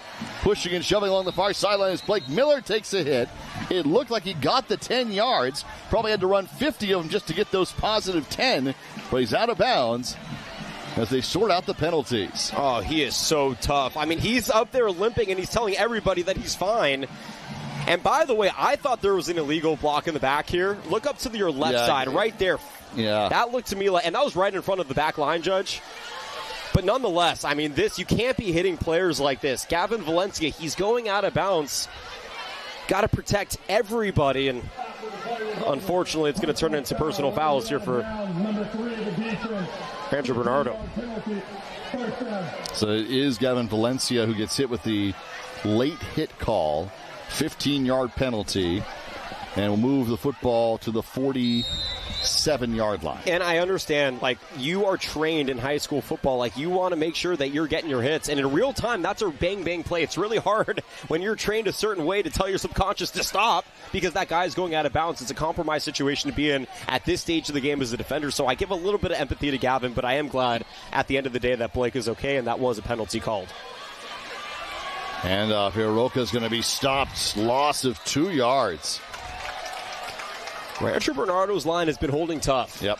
It's been very impressive. And by the way, the blocking schemes have become a little bit more integral because when you look back at the first quarter, it was sort of man-on-man, and now they're actually crossing up their blocking schemes, trying to create space for other attackers to come through those lines. Carson Bischoff again on the stop. Rio Bersamira on the tackle as well for Rancho Bernardo. Second and officially 11 for the Falcons. Football at their own 46. 4 minutes to play in the first, no score. Miller to throw. Got plenty of time. Backs up and fires. Passes caught downfield. Kevin Jackson, the tight end, all the way down to the 25-yard line. Watch the heads-up play here by Blake Miller. Watch how many steps he takes backwards. Yeah, they say 3-step drop. This guy just took a 9-step drop because he knew that the defense was going to come in with pressure, and that allowed him to give his receivers some time to create some separation and throw a perfect ball here to land them at the 24-yard line. Kevin Jackson's a great player, senior 6'3", 230. A couple of offers, USD and NAU to his list so far. You could be calling his name on Saturdays pretty soon, Jack. I'll be there tomorrow, hosting number 24 Southern Utah over at Torrey Stadium. First down and 10 from the 24-yard line. Miller, pressure this time, fires away, going for the end zone, incomplete. Logan Bono was the target. Yeah, good coverage there. Nothing too crazy. It was Silas Christensen in the one-on-one. The ball was overthrown, but there's no separation anyways, and just very solid man-on-man defense in the end zone. And some good pressure, too. I mean, Blake felt the heat in the pocket, and so he knew he had to put a little bit more behind that ball, and unfortunately for him, it was a little too much. Torrey Pines going to call timeout. So their first opportunity to call timeout for either side goes to Torrey Pines with 3:25 remaining here in this contest. You could be part of the CIF San Diego section game of the week from TVX Sports. Great way to be part of the community here at the high school football level. We're live online on TVX as well as across Southern California. From San Diego to Santa Barbara to Palm Springs up to Los Angeles, even out toward Arizona. These games are all on live from Cox, Charter, and Spectrum, and TVX Video Online, YouTube. San Diego section high school football game of the week. Some of the best matchups last week. Lincoln and Long Beach Poly, Jonathan, today. RB and Torrey Pines. Mission Hills, Granite Hills next week. Zach Benitez and Troy Hune are your quarterbacks next week. Great. You stick with us for the rest of this and then leave the stream or the Channel 4 on and just wait until next Friday because that's going to be a great game. Oh, and by the way, the 19th, you got potentially the game of the year in the regular season outside of Cathedral and Lincoln, Helix and Cathedral, and then we get to cap off the month with Mount Miguel and Oceanside. Come on. For partnerships, contact TVX Sports here in San Diego. Miller pressured on second down and 10. He's going to be wrapped up and thrown down for a loss. By the way, that Mount Miguel Oceanside game, sneaky high profile with players on both sides having offers all over the board. This game has players who aren't so sneaky good, but just flat out good. And right now, they're all apparently playing on the defensive side because neither team can do more with the offense once you get into your opposition's territory. Yeah, stalling out here. Again, that's a credit to both defenses. We've had the turnover on downs on one side and the interception on the other. 3rd and 13 now from the 27-yard line. 3:16 to play in a scoreless first half. Blake Miller coming under center. Miller to throw on 3rd and long. Miller stepping up, pressure, down he goes. Miller back across the 30-yard line, taken down by Carson Bischoff. Oh, a great job by the pressure. Miller was trying to circumnavigate that labyrinth of defensive linemen, and his eyesight was just blocked out with the white helmets in his purview, and space was suffocated on the sack. And now they're going to try a 47-yard field goal. Well, Torrey Pines, Clark DeKirk hit from 41 yards earlier this year. What's the altimeter here this evening, Jack? Are we a low pressure or high pressure air system? I don't know. It's heavy air out there, humid air. So it's going to be heavy. 49-yard field goal attempt. It's got the distance. This one is up. It is good from 49 yards. Clark with the boomer. And it's 3-0 Torrey Pines. Wow. That ball would have been good from 50. Yeah. Wow.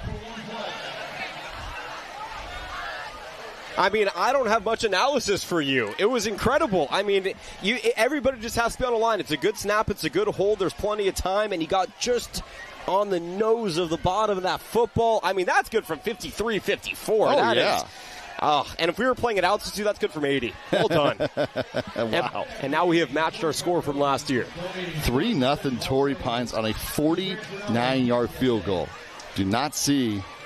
Look at the coaches. I mean, they're smiling about on the sideline. These officials are like, wait a second, I was ready to wave that thing off. Now my shoulder hurts from having to put it up saying it's good. He had a 41-yarder early. That was good from 49, and probably, as Jonathan said, a little bit more than that. Wow. It's the 3rd longest I've seen. I've seen Mateen Bagani, who's now the UCLA kicker, kick a 56-yarder when he was playing for Del Norte. North County kickers, man. Impressive stuff from the junior kicker. Dr. Carr with the 49-yarder, and now he'll kick things away. Brody Sella taking it at the 1-yard line. Sella for Rancho Bernardo, quickly out across the 20, lost the football. It's coming loose. A battle right before the 30-yard line. Torrey Pines is celebrating like they've got their second turnover of the day. And the officials will wait to sort things out on a fumble, special teams. And Torrey Pines has got it. Yeah, Christian Roche was the one who came away with it. But a great job across the board. Reese Goldberger on coverage as well. He was the one who made the hit. And that is the difficulty when you are running downhill essentially at full speed. I mean, there's space, and all of a sudden your legs get taken out of you. And a great job. The helmet actually hit the football, which is what jarred it loose. It was not a swipe of the hand. It was not an errant release. It was literally the crown of the helmet that forced that ball out. Great job. Outstanding. I mean, if we can maybe slow it down right before the hit, you will see right on the tackle. Right there. Yep. Look at that. Got to use every tool to your advantage, and the helmet is one of them. Just don't go helmet to helmet. Dylan Cameron, the senior, popping the football loose. Giving right back to Torrey Pines, already with a 3-0 lead. Here's Miller, pressured, gets rid of the football. It's complete to his brother across the 20 and down to the 15-yard line. So Blake to Logan Miller for a first down connection again. Well, now it's Miller queued because they've hooked up 3 times here tonight. And you can see, again, pressure coming. That means somebody's open. And the last person you want to leave open is the other Miller because they got that twin telepathy going. They don't need to see each other. Blake knows Logan's open just because they're twins. I guess they're triplets technically, but out on that field, on the field, there's just two of them. I formation now on first down and 10 from the 15-yard line. Blake Miller coming under center. Hand off Villegas. Somersaulting his way to the 12. Gain of 3. Yeah, good tackle by Drew Coates right there, the junior linebacker, just sitting on his heels and waiting for the running back to greet him in his arms. Good look at the carry from Villegas. By the way, RB's using their first timeout. So both sides will use their first timeout of the half. And it's really important, Jack, because Torrey Pines receives the second half kickoff. So we're at buck 58 here in this first half. You know, Torrey Pines scores. There's not a lot of time left. And all of a sudden, Torrey Pines scores. You're down by 2 possessions, and then you've got to kick off the football to Torrey Pines again. Now it's time to game plan. How do you keep Torrey Pines out of the end zone? If you give up... Well, that was a good throw right there by Coach Ashby. Right. Come on now. No wonder Blake Miller has been elevating his game offensively. That coach has got a cannon. But my point is, you have to find a way to keep Torrey Pines out of the end zone. Right now we're seeing that I formation, which has turned into a power run. We have seen some draws out to the right. We've seen some slants up the middle. So they're really mixing and matching their offense, but we haven't seen any RPO. We haven't seen Blake run at all. So if you're the defense, stay sturdy on the line and don't miss your matchups in the secondary, and you should be able to keep everybody in front of you and hopefully force at the most a field goal try. Miller works shotgun this time with Villegas in the backfield. Logan Miller to the right. Blake rolling left. Under pressure. Now coming back toward the goal line. And Logan with a catch. Miller into the end zone. Touchdown for the first time tonight. Coming cross field. That's 9-0 Torrey Pines. Well, it's a family affair here on a Friday night at Rancho Bernardo. Blake and Logan getting the job done here to punch it in for the Falcons' first touchdown here tonight. And just a great job. When we get that replay, you're going to see the throw. I mean, if Blake doesn't decide to stick to quarterback, he should be a shortstop, because this is the shortstop gliding to his left, off balance, sidearm throw, perfect. I mean, look at this. He's on the move, and he's able to sidearm it right into the pocket for his brother to make the catch. I mean, that is not only a heads-up play by his brother to run all across the field, but also his quarterback to make the throw. Not an easy throw to make, not an easy play. And Torrey Pines able to convert for the touchdown. 10 straight points after the fumble recovery on special teams. This is the angle to look back at the throw. He's now throwing back the opposite direction, which is the hardest throw to make in football. But Logan Miller's momentum is carrying him in the opposite way and right into the end zone. Impressive. We have seen a club pick here tonight. If you went for 6, it would have been a club 6. And we have seen the brother-to-brother connection. Torrey Pines giving us all they can here on a Friday night. Very impressive. What a turnaround for the Falcons here in this second quarter. Yeah, and Rancho Bernardo right now feeling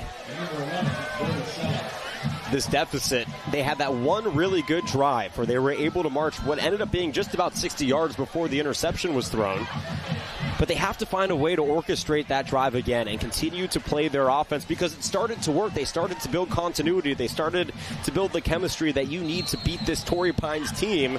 However, they threw an interception, and then the next time they were hoping to do it, they fumbled on the return. So maybe on this opportunity, they'll get it back on offense. This one will go into the end zone for a touchback out of the reach of Silas Christensen. So Rancho Bernardo will have 2 timeouts and 1:50 on the clock for Gage Weddle and the Broncos. And we should point out that the last time Rancho Bernardo had the ball and they went to 60 yards before the pick, that took them 7 minutes of possession time. It wasn't like it took 2 passes and they made up 60 yards with 2 30-yard receptions. It took a lot of ingenuity and a lot of grinding out these first and second downs and even 2 fourth downs to try and push the sticks. You don't have the luxury of time right now. You got to get yards in chunks if you want to get in the end zone before the half. 1:50 to go in the second quarter. Now a 10-0 lead for Torrey Pines.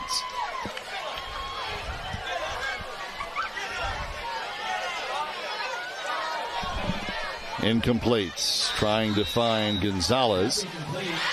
On first down, it'll bring up 2nd and 10 with 1:46 to go in the half. Yeah, Weddle was feeling the pressure right there, and Gonzalez was his primary option, and if he had turned and tried to survey, he would have been tackled for a sack. So just getting rid of it, I don't think obviously the intention is to make the pass, but I don't think he had any expectation that catch was going to be made, and rather just live to play second down than lose the yards.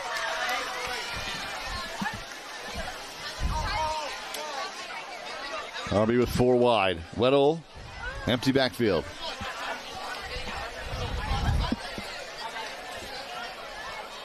Quick toss. It's Sella. But he's only going to make it back to the line of scrimmage. 3rd and 10 on the way. Pass complete for number 11, Brody Sella. No gain on the play. 3rd and 10 for Rancho Bernardo. Oh, look at it here. Yeah, I mean, the line just really not able to hold any protection. It was supposed to be sort of this wide receiver screen pass to the far side anyways to Sella, but nobody was there to block for him, and it goes for no gain. Now Weddle to throw on 3rd and 10. Pressured. Gets away from it. Coming downfield. Going deep for Gonzalez. Is down it across midfield. Hugo Gonzalez. Cross to the 45-yard line. With 1 minute left to go, RB gets it across midfield. Oh, a 26-yard completion. The longest here of the evening for Rancho Bernardo. That has to feel good, but a good job for Weddle to get out of harm's way. Only he and maybe one other quarterback here in San Diego could do it like that and make the completion. So now empty backfield again on 1st and 10 from the 44-yard line. Weddle stepping up against pressure. Throws incomplete for Sella. Brody Sella, the incompletion. This is back at the previous play. Yeah, you'll see it. I mean, look, you do not want to set a precedent that in order to make big plays, your quarterback has to do this. But I think you're thankful that in order to make big plays, your quarterback can do this. And also a heads-up play by Hugo Gonzalez just to stick with his route, not get jaded. These wide receivers know that their quarterback is capable of escaping anything, so they're never going to give up on their routes, and Gonzalez was rewarded with a great 26-yard reception. 2nd and 10 from the 43. Empty backfield again for Gage Weddle. And now Torrey Pines is going to call timeout. That's their second. RB still has 2 on offense, but Torrey has now 1 remaining after this. It's a tough situation. I like that RB has found a way to keep this drive alive. When they were just now on 3rd down, I think that a thought does flash in your mind. Does Torrey Pines get the ball back with enough time to do some more damage? But to get that 1st down at least assures you that you can hopefully kill at least another 20, if not 30 seconds off that clock if the rest of this drive stalls. And then Torrey Pines only has 1 timeout. But right now, I think if you're RB, it doesn't even matter. Your focus is trying to score the football. You got 47 seconds left. You got 2 timeouts. You have the home crowd trying to inject some energy into this offense. And you see that guy's shirt. It says lift fast, or lift heavy and run fast. And right now, that's what this Rancho Bernardo offense has to do. Hayden does have a 30-yard field goal on the season. That would mean they have to get to the 13-yard line if we're going by that metric. They're at the 43 right now. 48 seconds left, 2 timeouts for Rancho Bernardo toward the end of the half. 10-0 Torrey Pines lead. Gage Weddle, shotgun to throw. Weddle, pressured, gets rid of the football, and they're going to rule it an incomplete pass. They say incomplete. Good pressure from Chris Peralta. Yeah, and he had Bischoff, I guess, within the area, which is why you're not going to see an intentional grounding call. But I'm just exploding through that gap and just completely unchecked. And he knows that you have to wrap up Weddle if you want to have any chance at stopping him from making something out of it. And even then, he was still able to at least get rid of the football and set up a 3rd and 10 instead of a loss on the play. 42 seconds left in the half. 3rd down and 10 from the 43-yard line. Oh, and it stops the clock, which is important. It does. Yeah, sack means the clock's still running here. You got to waste the timeout. 10-0 lead for Torrey Pines. RB football. Weddle. Pressured, gets rid of the football. It was tipped incomplete. Trying to find Christian Gonzalez. It goes incomplete. Yeah, he doesn't have enough time, but he also is not throwing the pass quick enough. I mean, every time he's holding the ball and he's just waiting. You know, I mean, he has a wide receiver wide open. He had Christian Gonzalez wide open before that and just waited for the route to develop. If he had just snapped and pitched it, Gonzalez would have had at least 5 or 6 yards. I think that Weddle was hoping that they could get all 10 out of that. I know it was third down, but I mean, a 4th and 5 is better than a 4th and 10 if you're going to go for it. Jaden Tong on the pressure. And now RB will call their second timeout. So both teams are down to one timeout with 37 seconds left in the second quarter. By the way, Weddle really trying to explore some new fashion trends here. I like the one-sided cuffed pants. One side stays nice and warm, one side gets a little bit of the breeze. Keep you on your toes. 14 years in the NFL, 9, of course, here in San Diego. Came out of retirement to win a Super Bowl with the Rams. And by the way, he was not going to say yes to coming out of retirement. It took some convincing from some of his confidants, all here in San Diego, by the way, to end up signing that contract. And boy, what a decision that was. Going to be a great one. They win the World Series.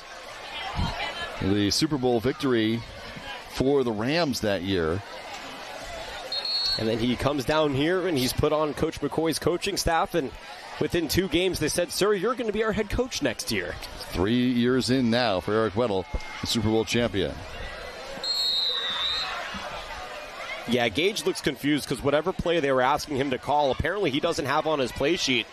That's what he was referencing to his dad in the sideline, but we'll see if they can find a way to clean up the communication here, especially after a timeout. Not the sight you want to see if you're a Broncos fan. 37 seconds remaining in the half.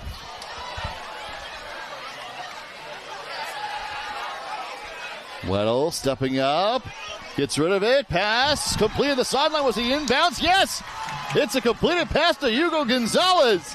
A first down to stop the clock, but 28 seconds left in the half. My goodness, Gage Weddle giving everybody a heart palpitation. I mean, 2 defenders colliding, and there was the smallest possible window for that ball to fit. And somehow, not only did it fit, but Hugo Gonzalez was able to reel it in with ease. Got 2 feet in. How about that? Which, by the way, you don't need to do in high school, but it's good. If an NFL scout was in the building, they would say, Hugo Gonzalez, you are a step closer to getting to the league. Now Valencia in the backfield with Weddle on 1st and 10 from the 24-yard line. 3 wide. Weddle on 1st down. Pressured up the middle. Going for the end zone this time. It's tipped up into the air and incomplete. Trying to get to Trey Durham in the end zone.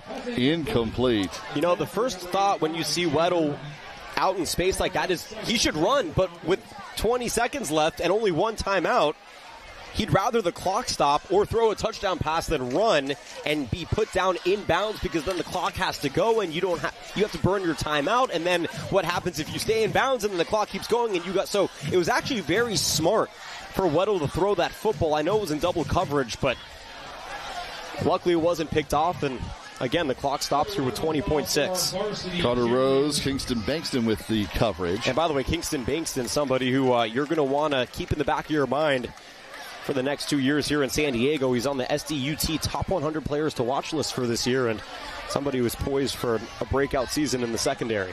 Junior for Torrey Pines. 2nd down and 10. Weddle throws far side. It's complete. This is Gonzalez who gets out of bounds at about the 18-yard line. A gain of 6, stopping the clock with 14 seconds remaining. It'll be 3rd down. Yeah, good move right here. Playing the sidelines. You don't want to burn that timeout if you don't have to here with 14 seconds. So you go find your best athlete at the wide receiver position. You get him in space and you just direct him to get out of bounds, setting up a 3rd and 4. 14 seconds left. 1 timeout for Rancho Bernardo. Ball at the 18-yard line.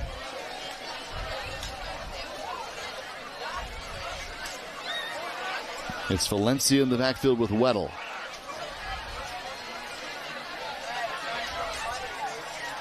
Gonzalez and Sella to the left. They go to Gonzalez right at the 5-yard line, incomplete to Hugo Gonzalez.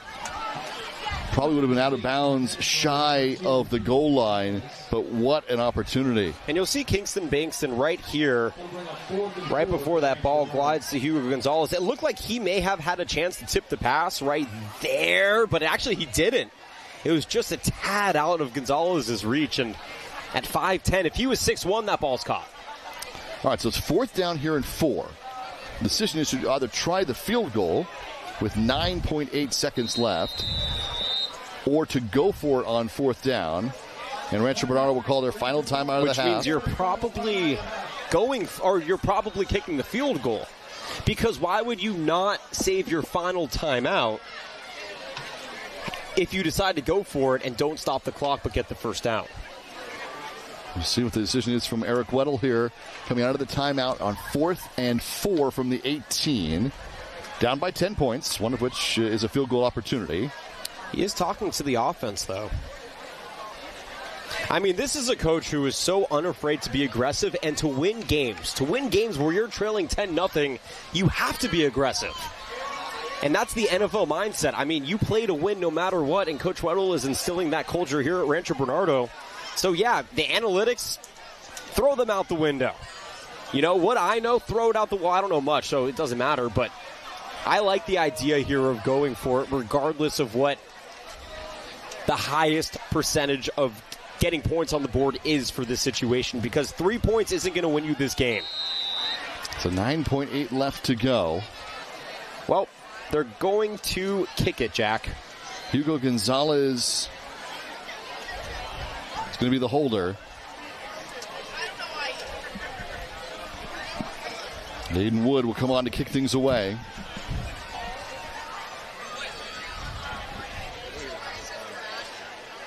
The junior 1 for 1 from 30 yards. This one's going to be from 35. It is kick on the way. It is up, and it is good. So 10-3, Rancho Bernardo's on the board with 5 seconds left in the half. All right, well, negate my entire monologue about being aggressive before. Take those points, and guess what? They did, and it worked. So now you're down by a possession. 5.3 to go. Just clean up the return. And if there's time to run another play, just make sure that you keep everybody in front of you. Don't give up the big play touchdown to end the half. Get to halftime. I think you look up at the scoreboard, considering you have a turnover on downs, you have a fumble on the return, and you have an interception. You're sitting pretty okay right now if you're the Broncos. The caveat, Torrey Pines does receive that second half kickoff. Torrey Pines will receive here and then receive again after halftime.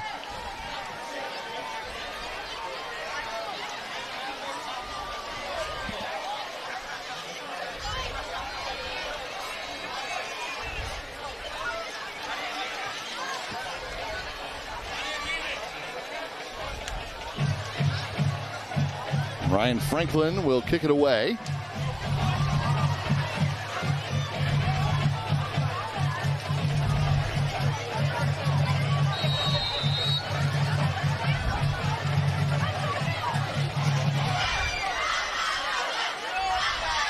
They'll take it at the 5-yard line.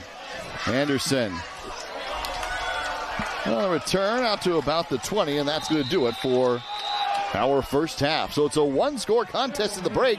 10-3 in favor of Torrey Pines. The Falcons capitalizing on a couple of turnovers to get 10 points late and lead it by a touchdown heading into halftime. We are coming on back to Rancho Bernardo here tonight. Our top 15 matchup of the North County CIF San Diego section game of the week. Brought to you by TVX Sports Video.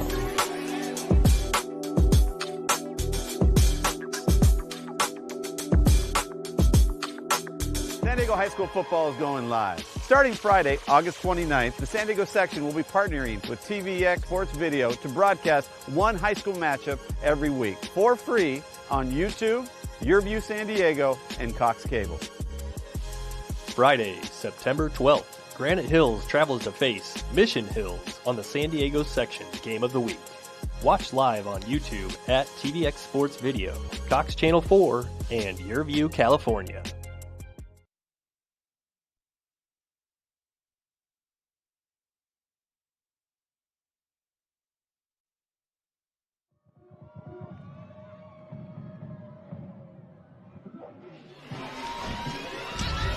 10-3, halftime, Torrey Pines on top of Rancho Bernardo with the break. Falcons will see first here on the road. Both of these teams 2-0 to start the year. Now, off the D1 playoffs a year ago, and 2-0 to start this season. Jack Cronin, Jonathan Rifkin with you. Halftime in this contest, Jonathan, a week ago, started out our coverage. Lincoln and Long Beach Poly, what a game that was.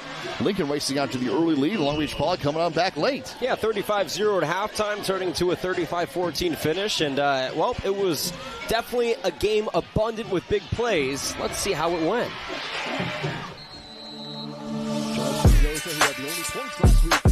For Long Beach Poly, he's going to kick things away. And here we go, 12 on the clock in our opening quarter of play. Curtis will take the initial touch across the 20. Curtis across the 30-yard line now, and still going, Curtis! Still going! On the opening kick of the game! To the house! Well, that's the way to start the football game, Jack. Junior Curtis bobbles the opening kickoff. You think he's going to get pushed to the sideline, but his explosiveness and his speed takes over. And all you need at this level is just a crease, and he does just that and takes it to the house. 2 chances to pick up the first down and more. 3rd and less than the yard. Curtis splits out. Handoff for Robinson. He's got it plus more. He's still going. Rashad Robinson. Touchdown. Touchdown, Rashad Robinson. Tough running there. Real low center of gravity. Breaks a few tackles.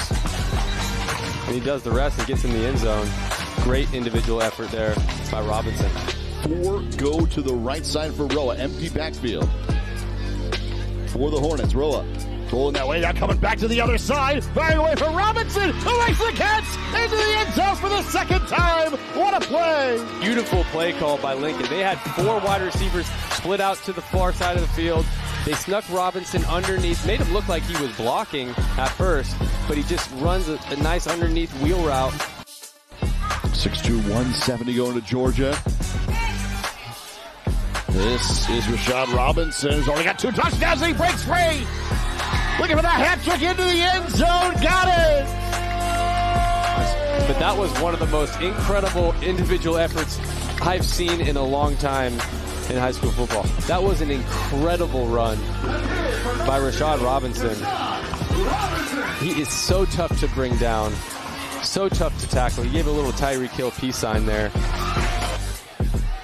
36-7, now 58 seconds remaining in the half. 3rd and 13. Jefferson to throw, pass complete to the far side. This one into the end zone, touchdown. Jaden Coley.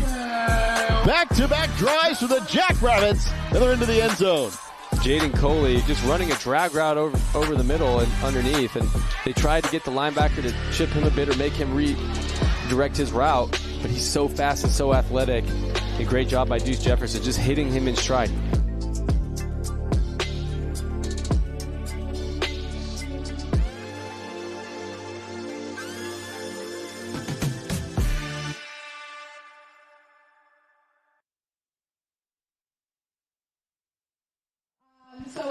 Fun one a week ago at Lincoln, overlooking downtown San Diego.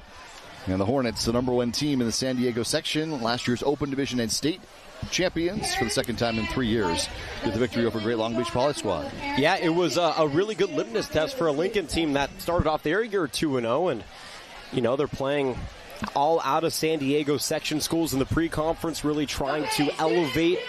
Once they get into conference play, you got that game against Cathedral in week number 9 of the season that could really decide the Open Division seeding. So they're challenging themselves and rising to the challenge, and that led us here tonight to a very interesting and a completely different tone in this first half between Rancho Bernardo and Torrey Pines. Last week was 35 points in the first half. This week is 13. 13 combined points and a 10-3 lead for Torrey Pines, as the defense is dominated early before the Falcons really broke through at the end of that half thanks to a couple of turnovers. Let's get to know these 2 teams better. In our top 15 matchup tonight, Torrey Pines and Rancho Bernardo. We'll turn things over to Tommy Morris. Coach Weddle and I were talking Sunday night about just how fun it is to play and 2 physical football teams that just fly to the football, and we'll have 11 people there, and they'll have 11 people there. This is a program that's been successful won a lot over the years, and I have admiration and respect for Coach Ashby and the job he does. I really look up to him and a lot of the coaches in the area. And so that conversation last week, I'm assuming no more communication after that, or how does it work? The week of the game. Week of the game. I mean, we talked Sunday night just briefly, but not really during the week. And I just let him know how much fun it is to watch his son as a fan, not as a coach. That's, again, one of those two-way guys he probably wish was not two ways. Oh, boy, he's a special athlete. And they've got some really good athletes. They got some really, really good linemen this year. So, yeah, I was going to ask you, offense opening up a little bit. I think a lot of it has to do with your quarterback not being a freshman anymore. Now it's sophomore, as you mentioned before this full offseason. So what has the evolution of this offense felt like from your perspective as a coach? Well, we have a lot of new guys starting or first-time varsity experience on the offense and defense.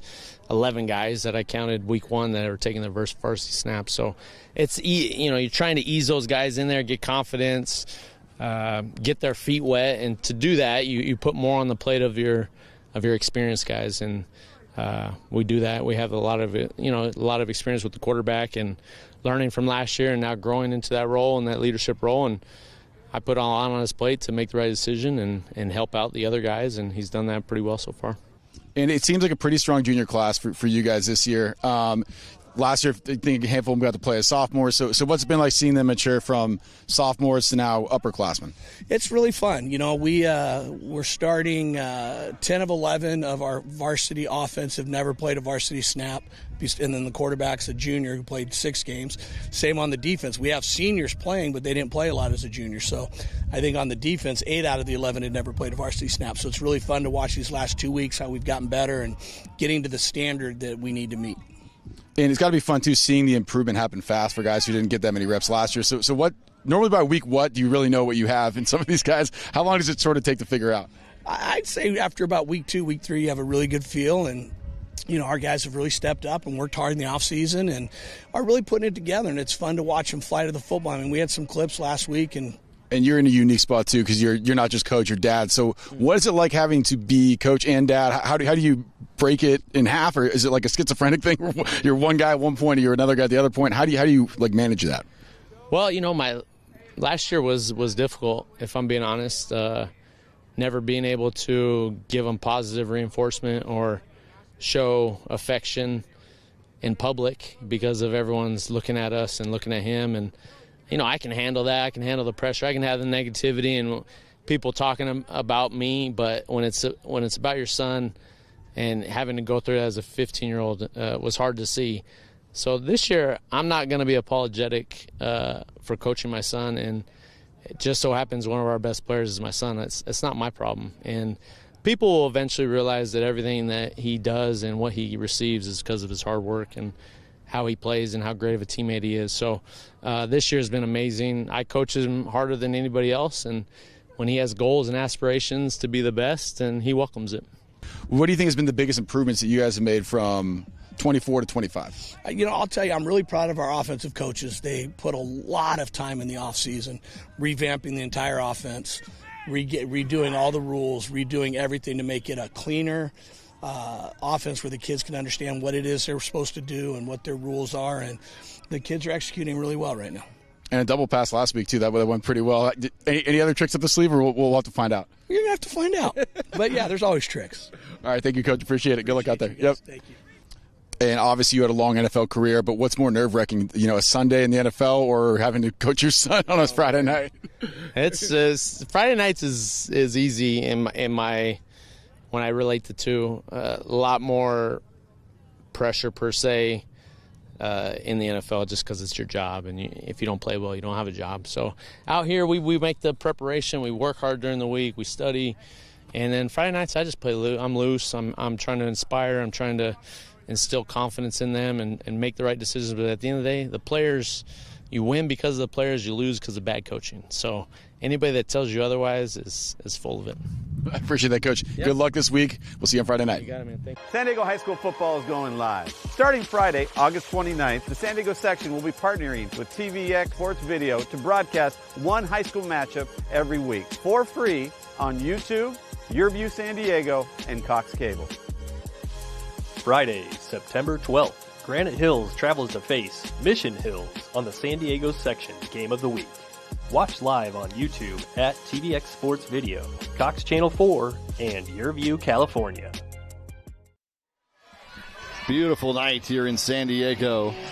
Torrey Pines and Rancho Bernardo under the moonlights in the North County. Yeah, right now both these teams as far away from the moon as possible, but one of them is trying to get elevated as high as the moon in the sky. 10-3 here at halftime, Jack, and you know, it's an interesting energy. It almost parallels the energy that we saw last year between these two teams. Torrey Pines put up 54 points in week 1 against a very good La Jolla defense. Last week they put over 40 points, or 35 points up on a pretty decent, but maybe a little bit undersized San Pasqual team. And then here tonight, only 10 points in the first half. And by the way, they're +3 in turnovers, and they're only up by a touchdown. So it is definitely a fascinating style of football that we're watching here this evening.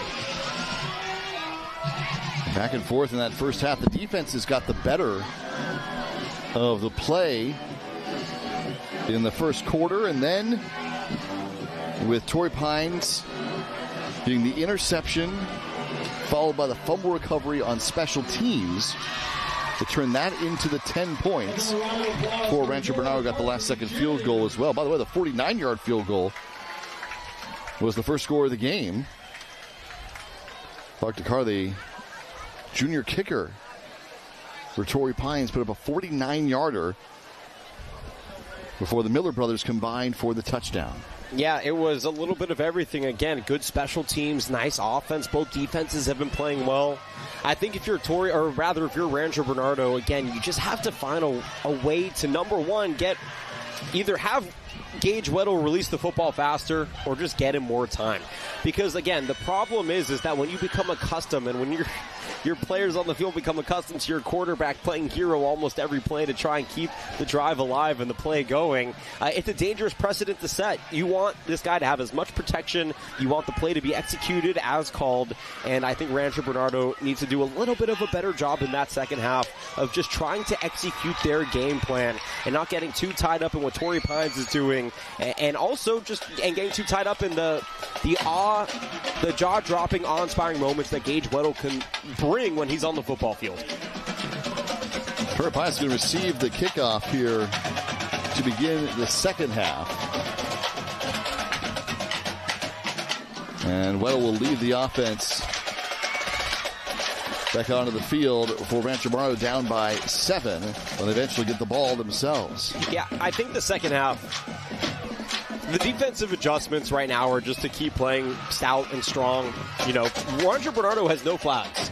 We have seen, I believe, just one. Oh, check that. We have seen 2 flags. We have seen a false start on Torrey Pines, and we saw the illegal hit. So Rancho Bernardo does have a flag. It was a late hit out of bounds on the quarterback, Blake Miller, who, thank goodness, he was okay. That went against Hugo Gonzalez. But other than that, 1 flag on both teams. I guess 2 flags because of delay a game on Torrey Pines. So 3 flags total in that first half. Clean first half. Defense is playing well. Yeah. It's just going to come to the offenses to find some ingenuity to get into the end zone a few more times. So we look back at this first half here with Torrey Pines on top 10-3. Villegas getting things started for the Falcons, bringing them down inside the 10-yard line for Torrey Pines. They ran that I formation, and then they get the stop here, RB, right at the 1-yard line. Yeah, a little fullback fade right there. And then on the keeper, the defense standing strong. Nowhere to go. Following that, we switched sides, and it was Weddle who keyed what was going to be a pretty promising drive. Carrying the football, throwing for first downs, and then stepping up with this one-handed interception. Cannot believe it, from Henry Kendall, who's wearing the club on his entire left arm and reaches up with his right hand to get the interception. That's the play of the game so far. I mean, I don't know how you can surpass that play. I mean, Gage Weddle had some amazing heroics evading defenses, but that right there was still the awe-inspiring moment of the first half. Until this, 49-yard field goal attempt. 49 yards. Unbelievable. Don't see too many of that in high school. And here's that fumble that changed everything. Rancho Bernardo, the previous drive, went for 60 yards and threw an interception. Torrey Pines scores the touchdown, and then on the ensuing return, a pivotal fumble right here.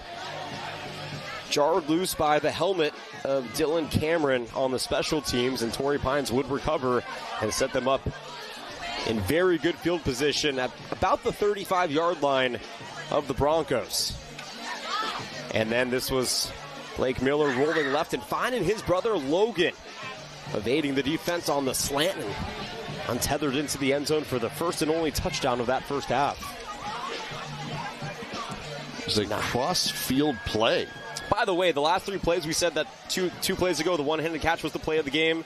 Then between the field goal and that throw, yeah, I'm not sure. I'm telling you, no. The interception with one arm. It's unbelievable. Just ridiculous. And then this, the ability to evade two potential sacks, to make the throw. This was a 26-yard gain, the longest of the first half for RB.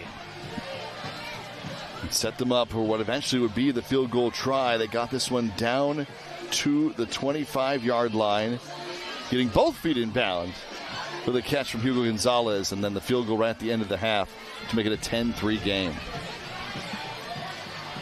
RB got some momentum there down the stretch, Jack. I mean, two really important plays by Gage to move them down the field, and then the field goal to at least cap off that drive and send them into the half with some points on the board, which, by the way, they had to pick up the slack of their JV team, who lost 28-0 in the earlier game of our matinee this evening. Not on Channel 4, by the way, so if you're wondering why you didn't see it, that's why. But it was 28-0 with about 5 seconds left. RB's JV team was at the half-yard line, and Torrey Pines came up with a game-ending goal line stand to keep the goose egg on the board for Rancho Bernardo's JV team.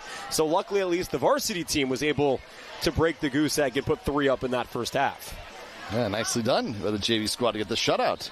Nicely done. It's hard to pitch a shutout at any level. That's right. Here in high school football in San Diego. So Rancho Bernardo's going to kick off, and Torrey will receive with a 7-point advantage in the second half for the Falcons.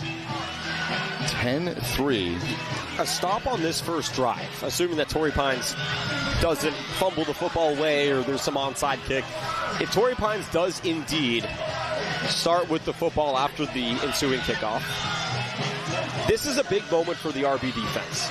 This is the make it or break it. Yes, there's an entire 2 quarters to play, and it might feel a little premature as the Torrey Pines faithful are trying to shake off the halftime calorie intake to get that energy for the second half. But you know, it's a prove it point for that defense here in this first drive, because if you can stop Torrey Pines to open up the second half down by a possession and get the ball back to your offense, I mean, that's the confidence as a defense that you can bring to your offense. And so far, this RB defense time and time again has stepped up here in this first half to the challenge.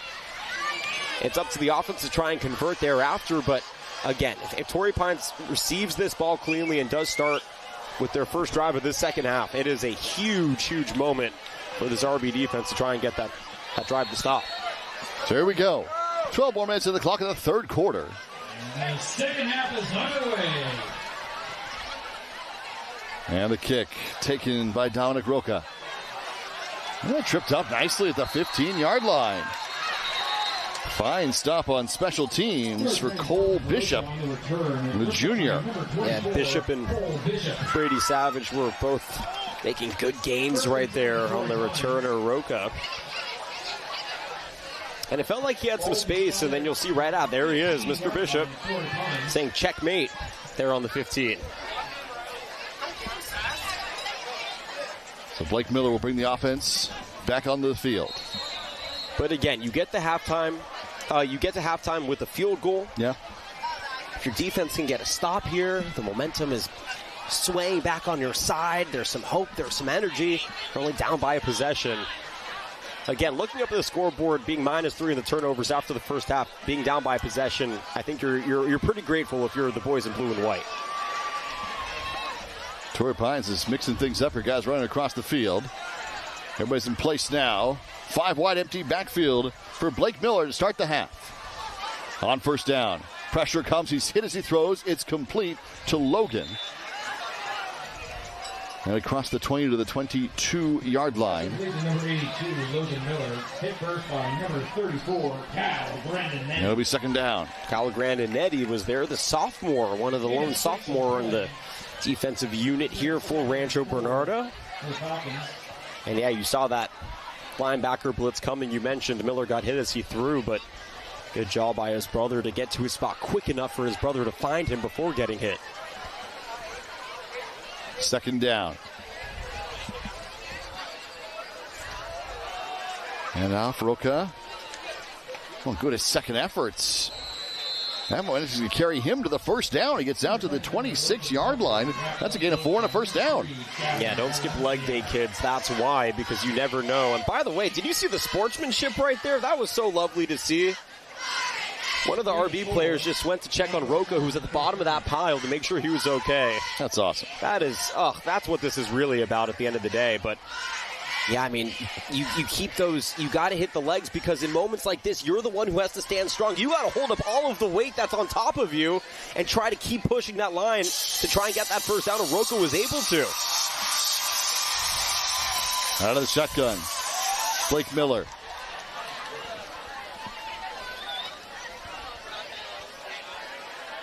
Pressured, sets it up for Roca, but it's incomplete. Well, there was a lot of blue and white in the backfield there. You know, it almost seems like that would have been the better scenario. I know it's not a backwards pass, so it's fine that it's an incompletion. Had it been a backwards pass, it would have been a fumble and wouldn't have been as good of a best-case scenario. But here, I mean, under pressure, I think it was supposed to be a screen pass, but the defense collapsed too quickly, and I think Roca was thinking about maybe protecting himself prior to actually making the grab, and that's why he dropped it. But again, had he made that catch, he would have gotten lit up in the backfield. They would have lost at least 2 yards. Lucas Winkler, great Davis commit on the offensive line, doing some damage defensively as well. Second down and 10 for Torrey Pines. 10:34 to go, third quarter, 10-3 Falcons. Miller sets it up over the middle. There is the screen. But again, it's going to be stopped immediately. Gavin Valencia hit on the stop. Well, the team's leading tackler from a season ago, continuing that motif here in 2025. And you mentioned it. I mean, the line did their job on the screen pass, but nobody did their job. There's 3 white jerseys right there. And somehow Gavin Valencia is able to walk right through the front door and steal bread out of the bread basket. 10 minutes to play in the third. Third down and 8 after that screen play. Valencia on the tackle. Came in with 30 on the year in the first 2 games. 132 last season. High formation. Third down and 8. Miller, quick throw, incomplete. Trying to find Banu.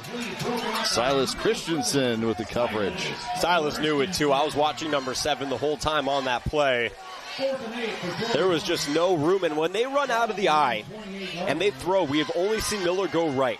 And they do it because they want him to get off the pass quick. But even though Christensen's a solid 4 inches smaller than Logan Miller, who was the intended receiver, again, you just have to know where to be. And he was in the right place at the right time. And now Torrey Pines has to call an early second half timeout here on 4th and 8, Jack.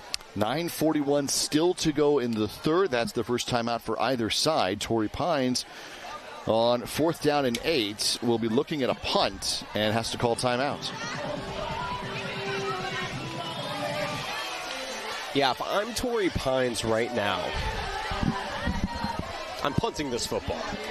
You know, we talk about how important this defensive stop is for Rancho Bernardo because you got to get the ball into your offense's hands with confidence. I know it's early in the half, but you know, if I'm Torrey Pines, the defense has played so well. I don't know why you would risk giving up field position, especially out of 2 of the 5 drives in that first half. We saw RB operate in Torrey Pines' in Torrey Pines' side of the field.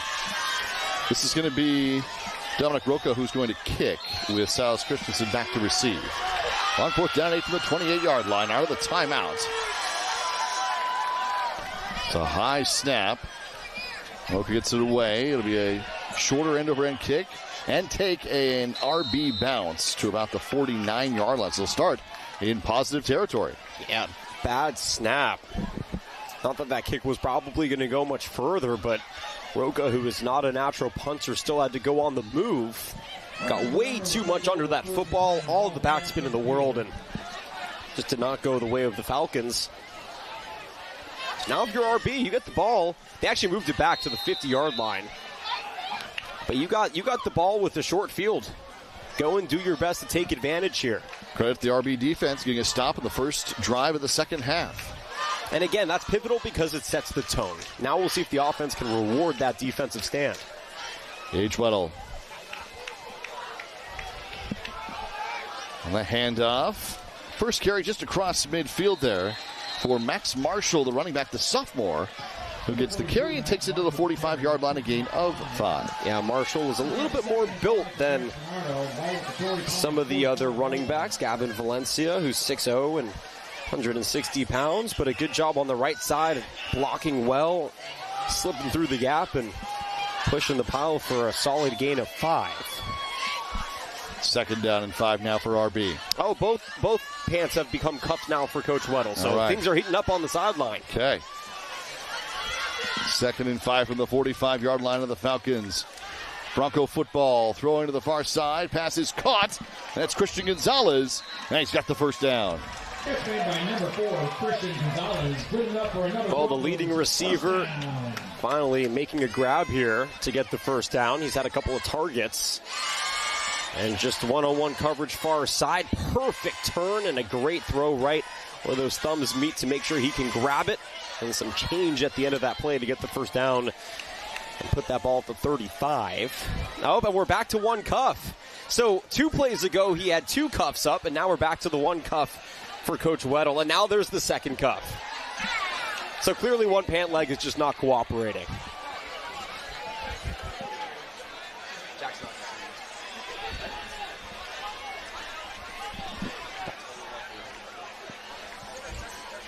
First down and 10 from the 35. Rolling, Weddle, squaring up and throwing downfield, but incomplete. Trying to get it to Trey Durham. Incomplete. Intended for number 85, Trey Durham. Yeah, I mean, there wasn't much doing there. Telegraph pass out to the left. Line was shifting that way, so he was going to roll out anyways. And there were just 2 men in the coverage, regardless of the ball being overthrown. I mean, this offense was rolling when it was quick pitch and catch. I'd like to see more of that. Get Gage a little bit closer to the center. Get those receivers off the line quick. Have them up the middle on slants. Have a seam, have a post, and just pitch and catch your way down this field because that seems to be when they're their most effective. That was part of that big drive before the interception was those quick passes, not allowing the defense to get into the backfield. Good, quick slant routes for positive yardage. Now Weddle working out of the shotgun. Hand off Valencia. Up the middle. Valencia powering his way forward for 9 yards. Number 3, Gavin Valencia, the ball carrier. Good explosion from Gavin Valencia from behind the line. And again, this line has done a great job of opening up that gap. You'll see he didn't have to move at all. Plenty of room. I mean, there was a blocker who didn't have anybody to block. That's how much room there was. Valencia hitting that hole hard, keeping his head down, and getting a chunk of 9 out of it. Marshall doing a good job to power his way forward, falling forward for positive yardage. Valencia, same thing. He gets 9. It's 3rd and 1. Weddle out of the shotgun. They give it right back to Valencia. Diving forward, he should have the first down here to the 25-yard line. They will move the chain. So it's back-to-back carries for Gavin Valencia, the senior. Yeah, good, patient running for the senior at 6 feet from behind. Good handoff, and again, you're just looking for the crease. Surveying, found the hole right there. Drive the shoulder to the bigger lineman and push him forward for the first down. Great physical running for Gavin Valencia. Gage Weddle. Now on a first down opportunity from the 25-yard line. Play action to Valencia this time. He rolls out, fires, gets hit. Deep downfield, incomplete. He's trying to get it to Brody Sella, but Weddle got hit on that play as he released the football. He wanted a late hit, but it was really happening as that ball was coming across the plane, and he even just acknowledged that that was his mistake to the sideline, tapping his chest twice. 7:29 to play in the third. 10-3, Torrey Pines, Rancho Bernardo driving.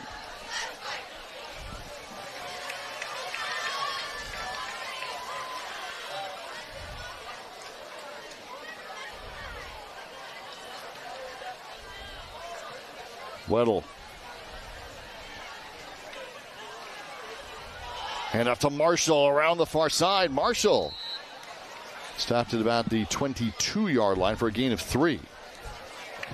Yeah, Marshall's being worked in well. I mean, he's a big, more power back than what we're used to seeing from Valencia. They run him to the strong side of the line, and oh, what a great shot right there.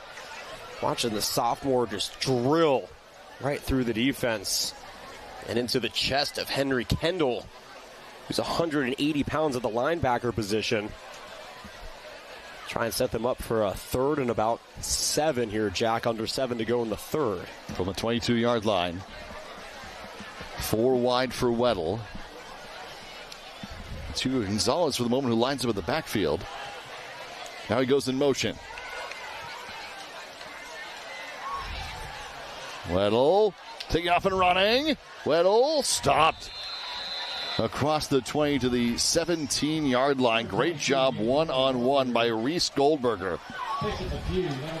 I mean, Weddle wanted to throw and he got jaded.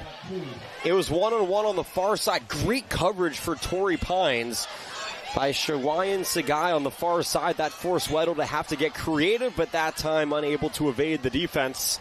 And Torrey Pines comes up with a stop here, but you know this Coach Weddle team is not going to want to stop on 4th down and short inside the red zone. 4th down and 2 from the 17. They are in field goal range. We're going for it here on 4th down and 2. Hugo Gonzalez in the backfield, 4 wide. Gage Weddle on 4th down. Waiting. Steps up, throws for Gonzalez into the end zone. Touchdown! Gage Weddle to Hugo Gonzalez, an extra point away from tying things up. Oftentimes, coaches tell you that if you're going to throw the ball, throw the ball.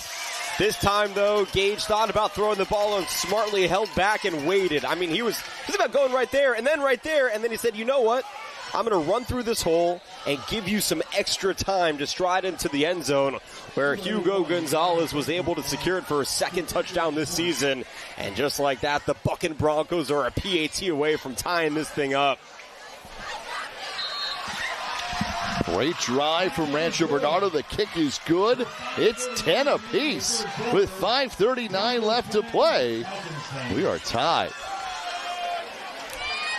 And it goes back to our conversation, Jack, coming out of halftime. Why was Rancho Bernardo's defense, why was it so important for them to get that stop? Yes. Because you wanted your defense to instill this momentum, energy, and hope in their offense, because they kept getting stop after stop in this game. Well, if you open the second half with a stop against the team that's receiving, who's beating you, in theory, there should be a little bit extra of motivation. And guess what? Gage Weddle and this offense went marching from the 50-yard line. They took advantage, and on 4th and 2, they rewarded that fantastic defense that was able to stifle Torrey Pines by getting 7 on the board. And what was once a 2-possession game is now tied up here in the third. So both teams with 10 unanswered points during stretches of this contest. They're tied up at 10 apiece. Roca will take it from the 3. Roca still going across the 30. And out across the 40-yard line. He'll go to the 43. What a return of 40 yards. Great return. Very different than the last time he returned, where he only went 15 yards. And again, he recognized the wide side of the field. Nice stiff arm right there and some good blocking. Everybody was clean. No illegal blocks in the back. Final man got pushed out of bounds, which opened up some extra yardage. And Roca able to chug his way to a solid starting field position here for his offense at the 42.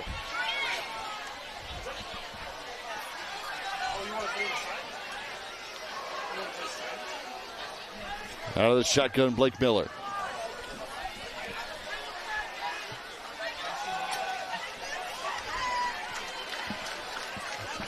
Not much doing here, and they will actually give him a yard on a positive carry.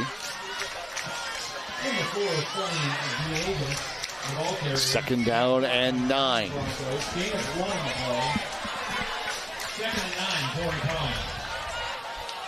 Yeah, keep the line active if you're Rancho Bernardo. Everybody is doing such a great job of staying strong. But now it's Torrey Pines. I think that, they weren't playing too complicated offensively. It was somewhat rudimentary en route to the 10-0 lead. But now you have to, there we go. Now you have to start switching it up a little bit, and you see the audible called into an I formation trying to catch the defense sleeping. Blake Miller under center. On second down and 9. Handoff Villegas. And he'll take it to the 47. Gain of 4. This will be a third and about 5 yards. That's an interesting call. I think that they were hoping that the defense, who was playing more back towards the pass in this zone look, would continue that on the audible into the I formation, but the power run went right into the hands of the defense and only a short gain. But 3rd and 5 is manageable, and if anybody can do it, it's Blake Miller in this offense. Brother lined up on the far side all alone. Blake Miller's under center. Logan Miller to his left. High formation behind him. Pumps once, throws. Coming to their side, incomplete. Logan Bonu was the target, incomplete. And broken up by Silas Christensen. All 4 times they've thrown out of the power I, they've thrown right. Every single time. And this time was no exception. I think that maybe Miller was looking to go up the middle, but his eyesight was cut off by the line, and thought he had a man out right, but a good closeout and some fast speed by Silas Christensen to break it up. Force the 4th down, and now we'll see if Mr. Christensen can reward himself with the punt return to set his team up well. And that's Rancho Bernardo getting 2 stops to start the second half. They have converted 1 into a touchdown. Roca keeping it himself. He'll go for the fake. Roca on the punt all the way around. Did he get it? He's out of bounds. Where are they going to mark him? It is right there for the first down. It's going to be a first down, the fake punt for Torrey Pines. Brilliant and scary, but you can't win without taking risks. It was a high snap, but it didn't matter. This was the play the whole time. Rocco shading to his right, made the grab, turned on the Jets. Defense wasn't ready, and about a yard beyond that line to gain for a first down. Well executed by the special teams. And really, it was the offense, not even the special teams, who was out there to do it. So they convert on the fake punt by Dominic Roca. At 10 apiece. Tied up here. Miller, quick toss, Banu. And he'll get another first down to the 24-yard line.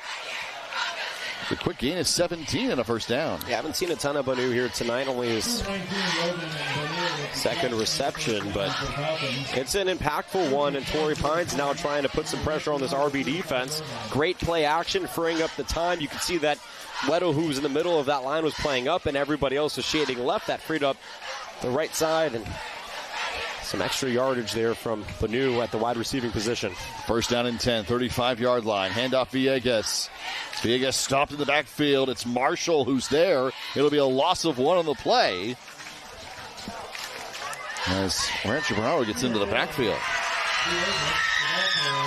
Yeah, this is a big bruiser up front for RB and Max Marshall, just a sophomore, but he's a 6', 200-pound linebacker, and you could see, just a brick wall, unable to be moved. Marshall's going to be a good player. Already is. 2:38 to go in the third quarter. 10 apiece, Miller to throw. Going to the far side. Oh, it's going to be caught. Hauled in by Banu again. Another catch on the drive.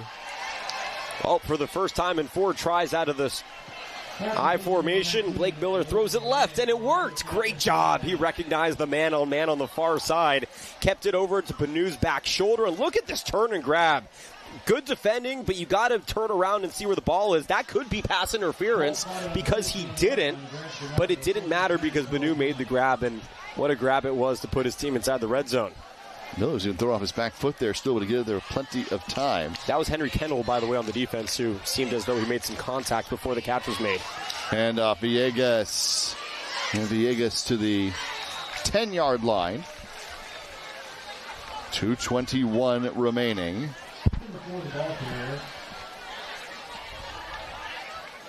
Yeah, nothing too complicated. Simple draw here.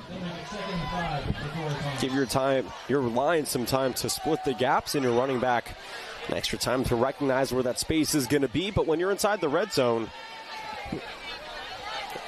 and you're playing towards the end of the third, you're not too hastened to try and punch that ball in. You want to utilize the time that you have here to be meticulous, trying to milk this clock. Prince will be the fullback in front of Villegas. Villegas gets the carry. And breaks one tackle to get positive yards on the play itself. Down to the 8-yard line, it'll be 3rd and 3 from the 8. I know it's only a 2-yard gain, but that second effort means everything. And for a guy who's only 5'10" and substantially smaller than the guys who are trying to stop him on the other side of the line, that was a valiant effort. And also, a 3rd and 3 is much different than a 3rd and 5. And then look at the second effort. There were two guys on top of him. He probably had about 550 pounds that he was able to carry on his back to get those extra 2 yards. 10 apiece, a minute to go in the third quarter. Torrey Pines driving. Blake Miller. Play action, Miller to throw for the end zone. It's incomplete. Broken up on the play by Cal Grandinetti. Yeah, Kevin Jackson, the tall tight end, had his hands up, and he looked down, and the ball wasn't in there. I like this, though. Good job by Miller. You fake the handoff, and then it looks like it's going to be a screen pass because the line doesn't block, so you hope that opens up some space, and a good job. I think the pinky got on the end of that ball there by Cal Grandinetti, the sophomore in coverage. So it forces Torrey Pines to attempt the field goal to try and go back up by 3. The kick is on the way, and it is good. Second field of the day for Clark DeCarr. If you're RB's defense, seconds left to go. Sorry about that, Jack. If you're RB's defense, I mean, you're pretty happy with that result, especially with the fact that the offense just came off the field having scored a touchdown. So you limit the damage to just a field goal. Your offense comes on the field. There's still a small chunk of this third quarter left in an entire fourth quarter for a team that has done a pretty good job of maintaining time of possession in this game. So, you know, you play slow, you play meticulous, you make sure that you continue to get positive yards. I mean, you could be in the end zone with only 7 minutes left in this game if all the cards fall in the right place. Put the pressure on Torrey Pines. Fake punt leads to 3 points. And instead of giving Rancho Bernardo the ball back, he wound up with a field goal and regain the lead.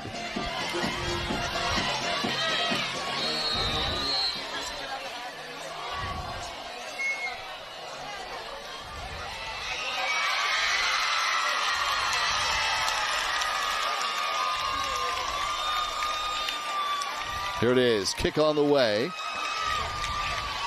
And we've taken it at the 1-yard line by Silas Christensen. Christensen coming cross field. Trying to find the edge at the 30, cuts it back, still on his feet. Christensen across the 40, lost the football at the end. Looks like Rancho Bernardo got it after the fumble at the 42-yard line. What a chaotic sequence. It's Max Marshall who recovered the fumble. Wait, the sophomore has had more involvement in this game than I think he would have realized with the game plan. Another good return here by Christensen, showing the speed on the wide side, but great blocking. I mean, freeing up the sideline right there, and that's where the danger happened. He tried to toe his way through, evading some tackles, and then right there, boom, the hit. There's actually a bit of friendly fire right there, running into his own guy, Brandon Kendro, the sophomore, who plays a bit of linebacker and tight end. And I think his elbow, along with the hit, forced that ball out. Robbie does recover. They avoid a second turnover on special teams to keep possession now. And they're on 42-yard line, trailing by 3. It's 13-10. Torrey Pines. Hand off. This is Marshall. And Marshall will take it to the 44-yard line, a gain of 2 on first down.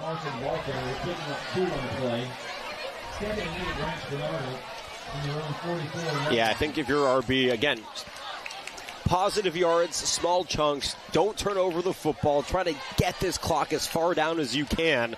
Torrey Pines has to go an entire fourth quarter in what right now is a one-possession football game with 2 timeouts.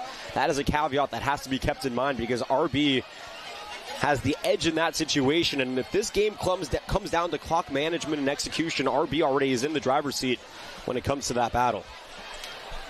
2nd down and 8. Final play of the third quarter. Weddle throws to the far side, incomplete. Trying to find Christian Gonzalez. So that will end the third quarter. 13-10. Torrey Pines out in front, but Rancho Bernardo driving. When we come back, the final 12 minutes here in the North County tonight's CIF San Diego section Game of the Week, brought to you by TVX Sports Video.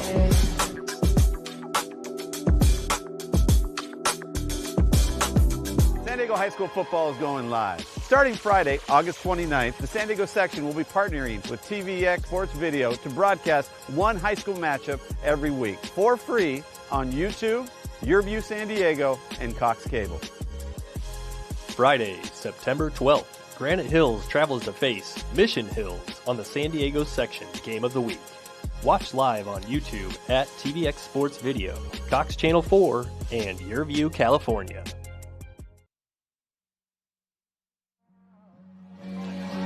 Touching me.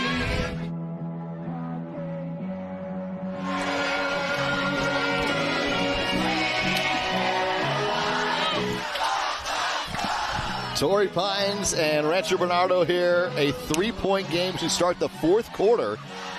The Falcons are in front, but the Broncos have the football. Jack Cronin and Jonathan Rifkin back with you here in Rancho Bernardo tonight. They say kids these days don't know good music, but there's an entire stadium full of Generation Alpha singing this amazing song. Great job. They got a taste of music. Come on now. They also got good taste in football, Jack. How good is this game going into the fourth? 2 teams, both 2-0 coming into tonight. Sweet Caroline sung by Neil Diamond, right? It is. Okay, I'm just making sure because I like to say that I know good music, and I would be a hypocrite if I had made that claim and not known. If you're Rancho Bernardo, you're not settling for field goals here on this drive. You need to get into the end zone to begin the fourth quarter. But I think your focus, obviously, right now is converting this 3rd and 7. Here we go, 3rd and long from the 44-yard line. Weddle, pressured away to his right. Steps up and throws. It's going to be a first down catch. Trey Durham. Weddle extended that play forever and found a receiver to get the first down. Wow. I mean, just when you think Gage Weddle is dead in his tracks, patience, speed, the belief in yourself that you're going to be able to get out of that. And then how about this move right here? A little sidestep, a little Euro step, and a little English on the pass to Mr. Trey Durham for the 11-yard gain. Oh, the ingenuity of an athlete playing quarterback. It could frustrate coaches sometimes, but it's certainly fun to watch. That's darn right. 13-10. Here is Weddle to throw on first down this time. And again, he makes it up, gets it to Marshall. Marshall bowls over a defender, and he'll have the first down. Max Marshall having a game. If there was an award in the San Diego section for the Magician of the Year, it would go to Gage Weddle. I mean, come on now. You're running yourself into harm's way and making a throw like that to get the first down? I mean, just go pull a rabbit out of the hat and take some rainbow handkerchiefs out of your pockets at this point, because you are a magician there on the gridiron. It's really, that's been the most impressive part, right? The elusiveness, but eyes down the field, great footwork. And the poise. But keeping his feet almost like very light back in the backfield and able to look downfield and not be worried about the pressure like this. Here is Marshall again. He's having a great contest inside the 30 to the 29-yard line for Max Marshall. Well, the truth is that it's fearlessness, right? The best players are not scared. And if you can be able to feel pressure, if you can take hits, especially as a sophomore who's still growing, I mean, it shows the fearlessness of Gage Weddle. As you see a great handoff and a perfect hold on the line. They are really utilizing Max Marshall out of the backfield here this evening, which they have not done in those first 2 weeks. And Marshall's kind of like a closer here, bringing a big guy, come in and just run downhill. 2nd down and 3 for Rancho Bernardo. 13-10. They trail by 3, but are driving inside the 30. Ball at the 28-yard line. 2nd down. Gage Weddle. Throwing deep. Looking for the end zone, and Gonzalez incomplete. And there'll be flags on the play. Yeah, this was an obvious call by the officials. Nice right there by Gonzalez to check on these amazing folks who are taking pictures and trying to get content for these players and these teams and building their own resumes. Here's the pass interference call. Pass interference, defense number 39, 15-yard penalty. Yeah, Shayan said the guy on defense. I mean, this was easy. You see it in real time. It was one-on-one coverage. He never turns around. You have to turn around and make a play on the ball as a defender. He kept his hands on Hugo Gonzalez the entire time, just pushing him. I mean, that is the easiest way to throw a flag, or to warrant a flag. And again, I'm glad to see that everybody's okay there on the sideline. It moves the ball to the 14-yard line. See, you go half the distance, and the 1st down and 10. Max Marshall in the backfield. Behind Weddle, who works shotgun 1st and 10 from the 14-yard line. Hand off, Marshall. Marshall bowling his way forward again. Down to the 5. And it will be a 1st down at the 4-yard line. 1st and goal for Rancho Bernardo. Oh, force feed the hungry sophomore until he's full. Keep giving it to this guy. He's big, he's fast. The line is holding. I mean, his eyes are up the field. He's 6'2", and he was able to stay on his feet through multiple points of contact. That is so impressive. And now that they're and goal, now they just took him out of this set here. I would have just kept giving him the ball, but the sideline is so excited for him. It's his first year on varsity, and he is making plays that could change the outcome of this game for his team. What a game for Max Marshall. Valencia's now in with Weddle. Weddle will take it and fire. High for Gonzalez, and I don't know where they're going to mark him. Yeah, back at the line of scrimmage. No gain on the short play. It's going to be 2nd and goal. I was wondering if maybe there was a half yard of forward progress. It's really relative at that point. See, this is, I know they're going to throw it again, or Gage is going to keep it, but this is where I would run it with your big running back. Going to be Weddle to the far side, fighting his way to the goal line. He's down to the 1. So 3rd and goal upcoming from the 1-yard line after the carry for Gage Weddle. It's a good run here from Gage. Again, I think that we all knew it was coming, but he's so athletic, it just doesn't matter. And I think you just keep doing it. Again, if you're not going to hand this ball off, and it's certainly to what looks like your goal line back, who's currently sitting on the sideline, then it's probably going to be the quarterback who keeps it. And you got 2 tries to get him in the end zone, but again, another good opportunity here to put himself as close as he could and set up a 3rd and a long fingernail. Yeah, this is inside a yard. It's almost touching the goal line. Very close in on 3rd and goal.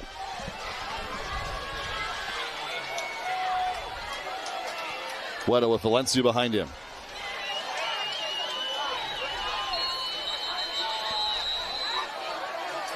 And now a timeout for Rancho Bernardo, their first.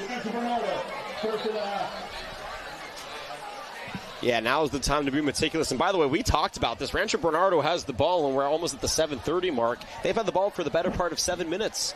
So again, it's really smart. You get out of the end of the 3rd quarter in possession. You continue to grind. You continue to try and circumnavigate through this Torrey Pines defense, the labyrinth that it has created.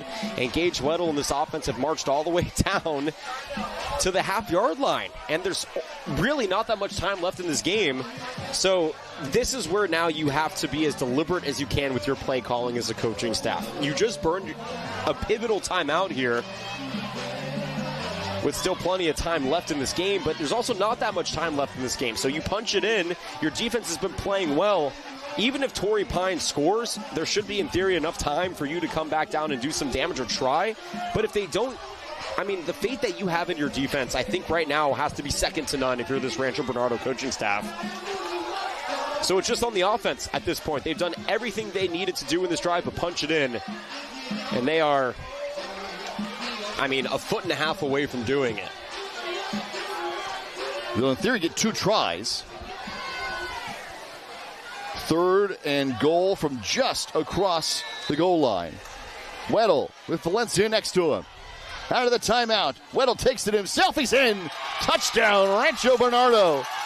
The Broncos go back in front. 16-13 with the extra point coming. Oh, that has to feel good for Gage Weddle, waddling out of that with a touchdown under his belt. He said, who else was it going to be? Who else was going to put that ball into that Bronco blue end zone? And again, it's just simple. You're like, why are they drawing him out of the shotgun? Well, because it gives him enough space to get as much speed as he can to allow his momentum to get in there. And that's exactly what was executed. An extra point is good.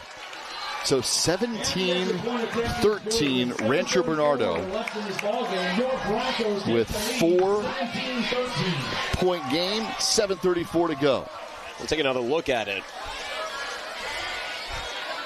That looks like his father's walk. Now, his father didn't score many touchdowns playing on the defensive side, but the apple doesn't fall far from the tree. In college, Jack. I'm telling you. In college, they used him all over the place. It was crazy. I'm not going to lie. That may have been before my time following college football. I don't want to age Coach Weddle. I don't want to age you. I understand. I can't relate to that reference. This to me just looks so much like the Eric Weddle at Utah.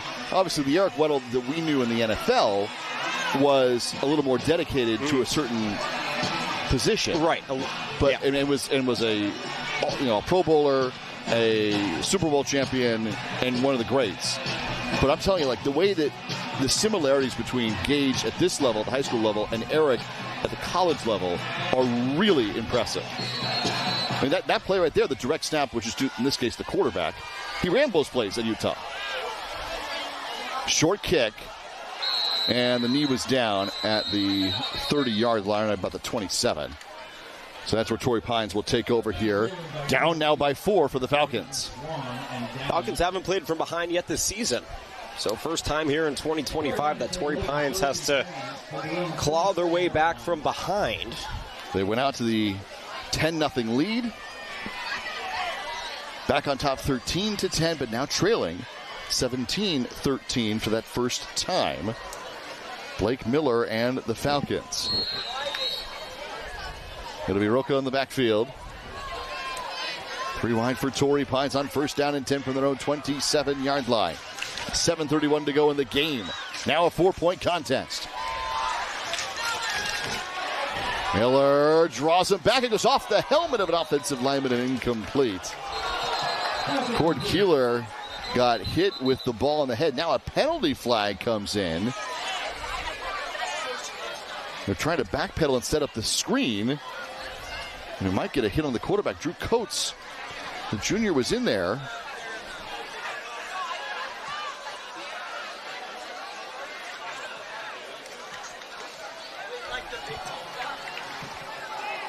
Unsportsmanlike conduct, number 33 of the defense, 15-yard penalty, touchdown. Unsportsmanlike conduct penalty against Coates gives Torrey Pines 15 yards. Yeah, that's a big call, and you can see him coming right through the line, get into Miller. Yeah, and he extended the arms. There was no reason to do that. You already disrupted the play. The ball was gone. So that's a little bit extra toward the end. You're also right in front of the official. Now, Miller having to step up. Take it himself. He's out of bounds at midfield. And that's going to be an 8-yard gain on the scramble for Blake Miller. Good scramble by Miller. I'm a little surprised that the left side of the line here for Torrey Pines didn't get called for a hold. You'll see it here. Look at the right side of the line. Right there. That, to me, looks like a hold. Yeah. But no flag was thrown, and turns into a nice little gain here by the quarterback. They actually marked him out shy of midfield at the 48-yard line, so it's going to be a 2nd and 4 for Torrey Pines. By the way, that on the offensive line, that's Barrett Ellert's on the left side. 6'3", 245-pound sophomore. Handoff, Roca across midfield, diving for that first down. We'll see where they spot the football. But at the 48-yard line, going to be close. Ooh, it's going to be 3rd and inches.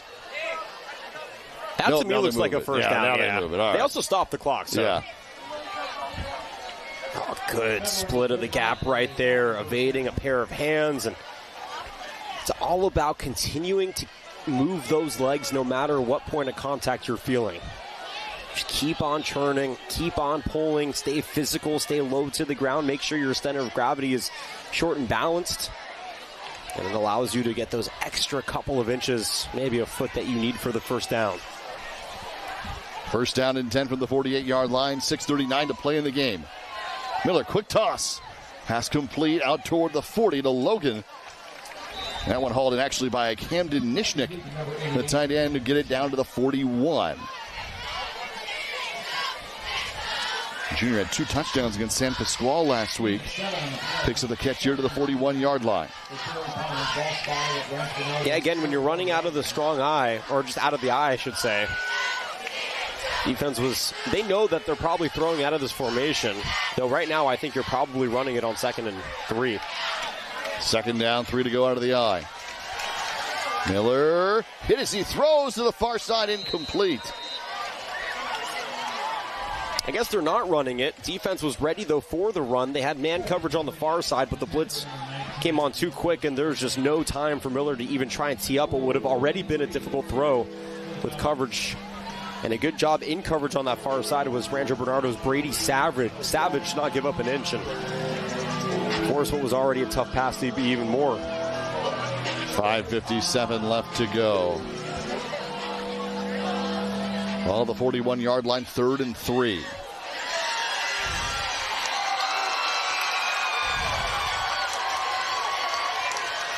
Miller, shotgun this time. And off Roca. Oh, and he's going to be shy. Stopped at the 39-yard line. It'll be 4th down and 1 for Torrey Pines. Now, an interesting spot on the field for this 4th down decision. I mean, you're going for it. There's no question about it. I know that you have an amazing kicker who ripped off a 49-yard field goal, but a field goal here keeps you down with only 5:30 and counting and only 2 timeouts. If you're going to play, you got to play the win, and going for it right now on 4th and 1 this late in the game is playing to win. And if you're going to play the win, you got to make sure you're doing it right, which is why you use timeout. Second timeout for Torrey Pines. So they have 1 left for these final 5 minutes and 26 seconds of our contest. You can partner here with TVX Sports Video, be part of these high school football broadcasts across Southern California. The San Diego section game of the week. Last week we were at Lincoln High, the #1 team in the section. Next week, Grand Hills and Mission Hills up in the North County. Helix, Cathedral, Oceanside, Mount Miguel on the schedule. Contact TVX Sports, be parts of these community broadcasts, the San Diego section. Let's see. Next week we're going to see a top quarterback matchup in the state of California and maybe the nation. In 2 weeks, we're going to have some of the best linebackers and defensive ends and 2 very good quarterbacks. And in 3 weeks, we're going to have the best linebackers and one of the best quarterbacks. So feel pretty good about this slate, Jack. On 4th down, they end up carrying it, and they will convert. Torrey Pines with 5:21 left to go. Continuing to play physical. That's the Code Ashby way, and they trust this great quarterback in Blake Miller to execute. And he looks poised. Yep. I mean, he looks like he could play at the next level. Got an arm. He has an arm. He looks confident. The way he composes himself. Yep. I mean, he looks and acts like a college quarterback. First down and 10 from the 37-yard line. Less than 5 minutes to go. Miller waiting. Going deep down the field. Banu trying to haul in with one hand. Incomplete. The coverage of the play for Silas Christensen. I have been so impressed with Silas Christensen on the defensive side here. I mean, he had a couple of pass breakups. He had an almost pick. He's been fantastic. I mean, look at this coverage. That's how you defend, right? We saw pass interference on the previous drive when Rancho Bernardo was coming. You got to make a play on the ball no matter what. He knew he could keep his arm on that shoulder as long as he was turning and looking at the ball. That is the perfect way to play defense, and it comes into effect there on 1st and 10. 4:46 to go. Clock stops on the incomplete pass. 4-point game. I will say I'm a little surprised that Torrey Pines took a shot at the end zone this early. There's still 4:46 to go. You go up. There's still plenty of time at 2 timeouts for RB to milk the clock and get a score. So, interesting decision. Play action. Miller throwing. Pass complete. It's Banu who makes the catch. Valencia didn't think so. But it will be at the 33-yard line, so it's a gain of 4. 3rd and 6 on the way. Yeah, Gavin Valencia was trying to make the appeal that ball was down, but Banu was able to jump on top of it. No, that's a good catch. Perfect. Valencia did get a hand in there. I think he was trying to sell that maybe he was able to knock it down. But nonetheless, it's a 3rd down here for Torrey Pines. I know they got it on 4th and 1. But if you're Rancho Bernardo, I mean, this has been a defense that has stood strong all evening long. They've forced Torrey Pines into compromising offensive situations. They've exposed weaknesses. Now's your time to bring all of that in and try and get a stop here on 3rd down. 3rd down and 5 from the 32-yard line, less than 4 to play in a 4-point game. Miller, shotgun with Roca in the backfield. Hands off to him. Roca stopped for a loss. Pushed backward. It's Drew Coates. And Lucas Winkler who make the stop. Well, that UC Davis Aggie and a defensive captain coming big. I mean, look at Weddle, by the way, making the hit, bouncing off. He was the first to wrap up. And a couple of Torrey Pines, rather Rancho Bernardo Broncos joining him, including that great defensive lineman heading to the next level. But there is an injured Falcon on the field down here between the 35 and the 40. Gage Weddle coming up to make the stop in the safety position. Getting that first hit.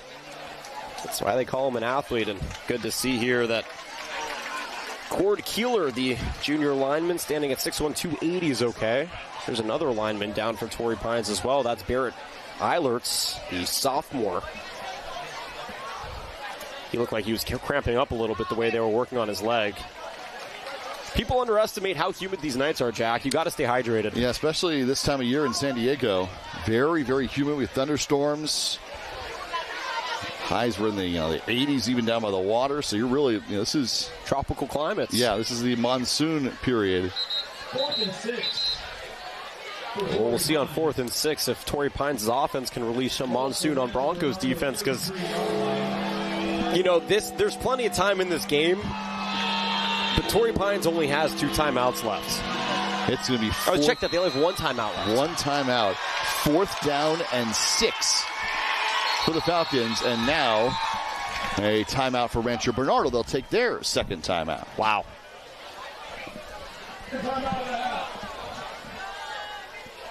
I mean, again, it's a big moment for both teams. If you're Rancho Bernardo, you're looking at that clock with 3:28. You're looking across the field at the other team. They have 1 timeout, and you're looking up at the scoreboard, and you're winning.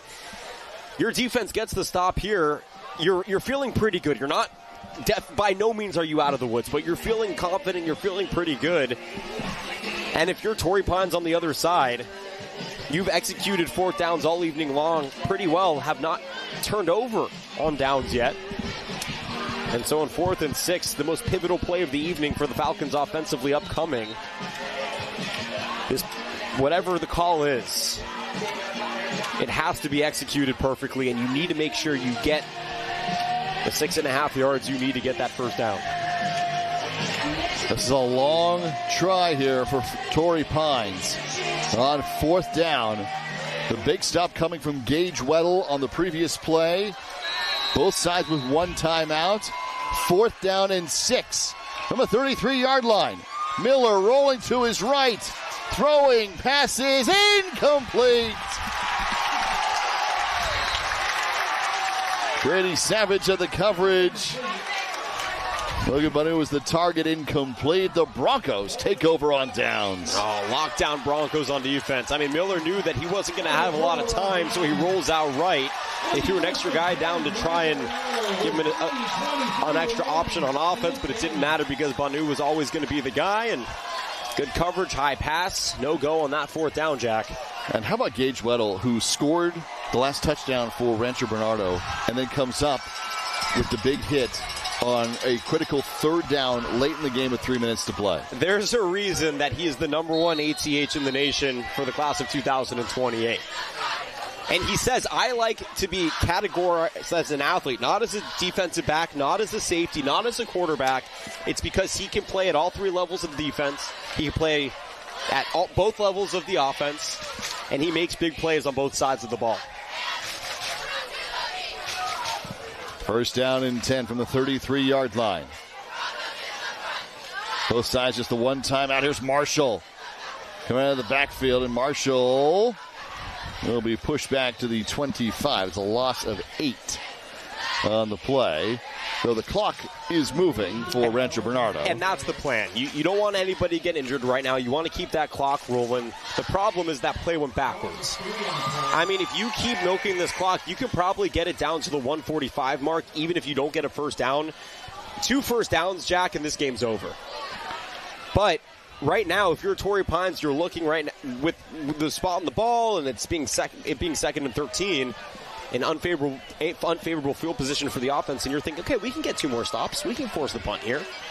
The game forward progress to the 30, so there's only a loss of 3. 2:34. Weddle will keep it himself. Gage Weddle out to the 35-yard line, so that's 5. 3rd and 8 on the way. Clock still moving. It'll go under 2 minutes by the time they snap this ball now. I mean, a first down here forces Torrey Pines, into a very difficult situation. You have to find a way to convert. And Gage Weddle is obviously the key here. If I'm the defense, I'm having somebody spy him. You do not want him to beat you. Make somebody else beat you. Make Hugo Gonzalez beat you. Make Christian Gonzalez beat you. Do not let Gage Weddle be the one to beat you.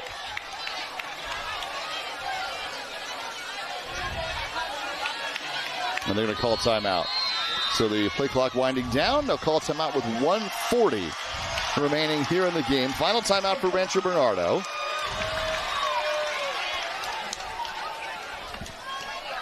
And a 4-point lead for the Broncos at 17-13. I mean, we have seen some incredible heroics from the quarterback this evening for Rancho Bernardo, and Gage Weddle can pull one more trick out of that hat. He can turn water into wine one more time, then he can get this team into victory formation.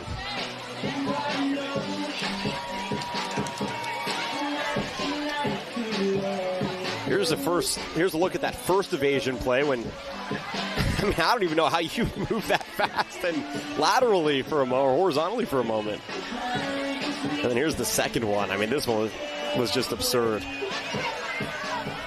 Oh. Just keeping plays alive and doing it with no panic and great footwork. 3rd down and 8. Weddle rolling away, he'll throw, and it's going to be complete! Down to the 48-yard line! Brody Sella with the catch, and a first down for Rancho Bernardo to try and put the game away. Wow. Brody Sella's name has been called on defense most of the time here tonight. But Gage Weddle pinpoints that ball, and Sella says, you know what? I'm going to get this first down. With a guy riding his shoulder, he's able to make that grab, and God, that's got to feel good between a coach and his wide receiver. 17-13. Rancho Bernardo now to put this game away. Weddle taking a knee. I think Torrey Pines is going to let this thing run out, Jack. One more opportunity, and that's going to do it for tonight.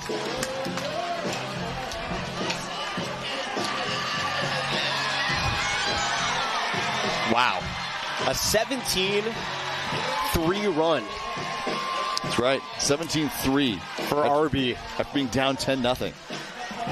I mean, it felt like Torrey Pines, when they were up 10-0, was in complete control of this game. They were playing physical. They were playing quick. They were winning the trench war. They were winning the wide receiver defensive back battle. And somehow Gage Weddle and his cast of wide receivers and a stout defense that played bend but did not break is able to steal a victory here and go 3-0 for the first time in the Eric Weddle era at Rancho Bernardo. That's the final, 17-13. Rancho Bernardo with the win, 17-3. After going behind early, they come back and win it. Gage Weddle with a touchdown pass, a touchdown run, and a stop on third down on defense helps seal the victory. We are back to wrap things up from Rancho Bernardo tonight. The Broncos win it by 4 in the CIF San Diego section Game of the Week. Brought to you by TVX Sports Video. San Diego High School football is going live. Starting Friday, August 29th, the San Diego section will be partnering with TVX Sports Video to broadcast one high school matchup every week for free on YouTube, YurView San Diego, and Cox Cable. Friday, September 12th, Granite Hills travels to face Mission Hills on the San Diego section Game of the Week. Watch live on YouTube at TVX Sports Video, Cox Channel 4, and YurView California. 17-13 is the final. Rancho Bernardo wins it at home. They go to 3-0 now on the season. As the Broncos come back, get the victory, and remain perfect on the year. Jack Cronin, Jonathan Rifkin back with you from Rancho Bernardo tonight, where the hometown team wins it by 4 and does so in comeback fashion. 17-13, they were down 10-0 early on. It was a tale of two completely different halves for Rancho Bernardo. They were -3 in the turnover battle. I mean, you had a turnover on downs, you have the fumble on the kick return, and you have the interception thrown by the man of the game, Gage Weddle. If you ever want to make up for an interception, just kids watch the tape of Gage Weddle here tonight and you'll be excused. He had a touchdown pass, he had a touchdown run, and he had a big-time tackle late in this game that helped seal the victory for Rancho Bernardo. Gage Weddle is going to be our player of the game. I mean, how can you not award him the player of the game here in our Game of the Week? He has spurt ability, his ability to evade the defenses and spin and twirl and pirouette his way to the ground. And, of course, his ability to throw the football as well under danger, giving fits to defenses everywhere. I mean, how you get this one off, I don't know, Jack. Yeah, that was the most impressive part of his game, was the just ability to see the field, eyes downfield, great footwork, keep on his feet, avoid tackles, and then make a big-time play. Big-time guys make big-time plays, and when you're surrounded by guys like Hugo Gonzalez and Christian Gonzalez and Brody Sella, who was the celebrator of the game there at the end to secure it, it's a recipe to win. And Gage Weddle knows how to be a leader of this offense amongst guys who all want to compete at the best level here in San Diego. And tonight they proved that they can hang with some of the best. Broncos now are 3-0 on the season. And there was a big-time stop to end the drive for Weddle on the defensive side after so much on the offensive side. So we will see you next week for Granite Hills and Mission Hills for our San Diego section Game of the Week. It moves to a big-time battle with huge programs in Division I. That'll be the September 12th Friday night contest for you here. Thanks to our entire crew on site in Rancho Bernardo tonight. For Jonathan Rifkin, I'm Jack Cronin. 17-13 is the final favor. Rancho Bernardo, the Broncos, are 3-0. Our CIF San Diego section Game of the Week brought to you by TVX Sports Video.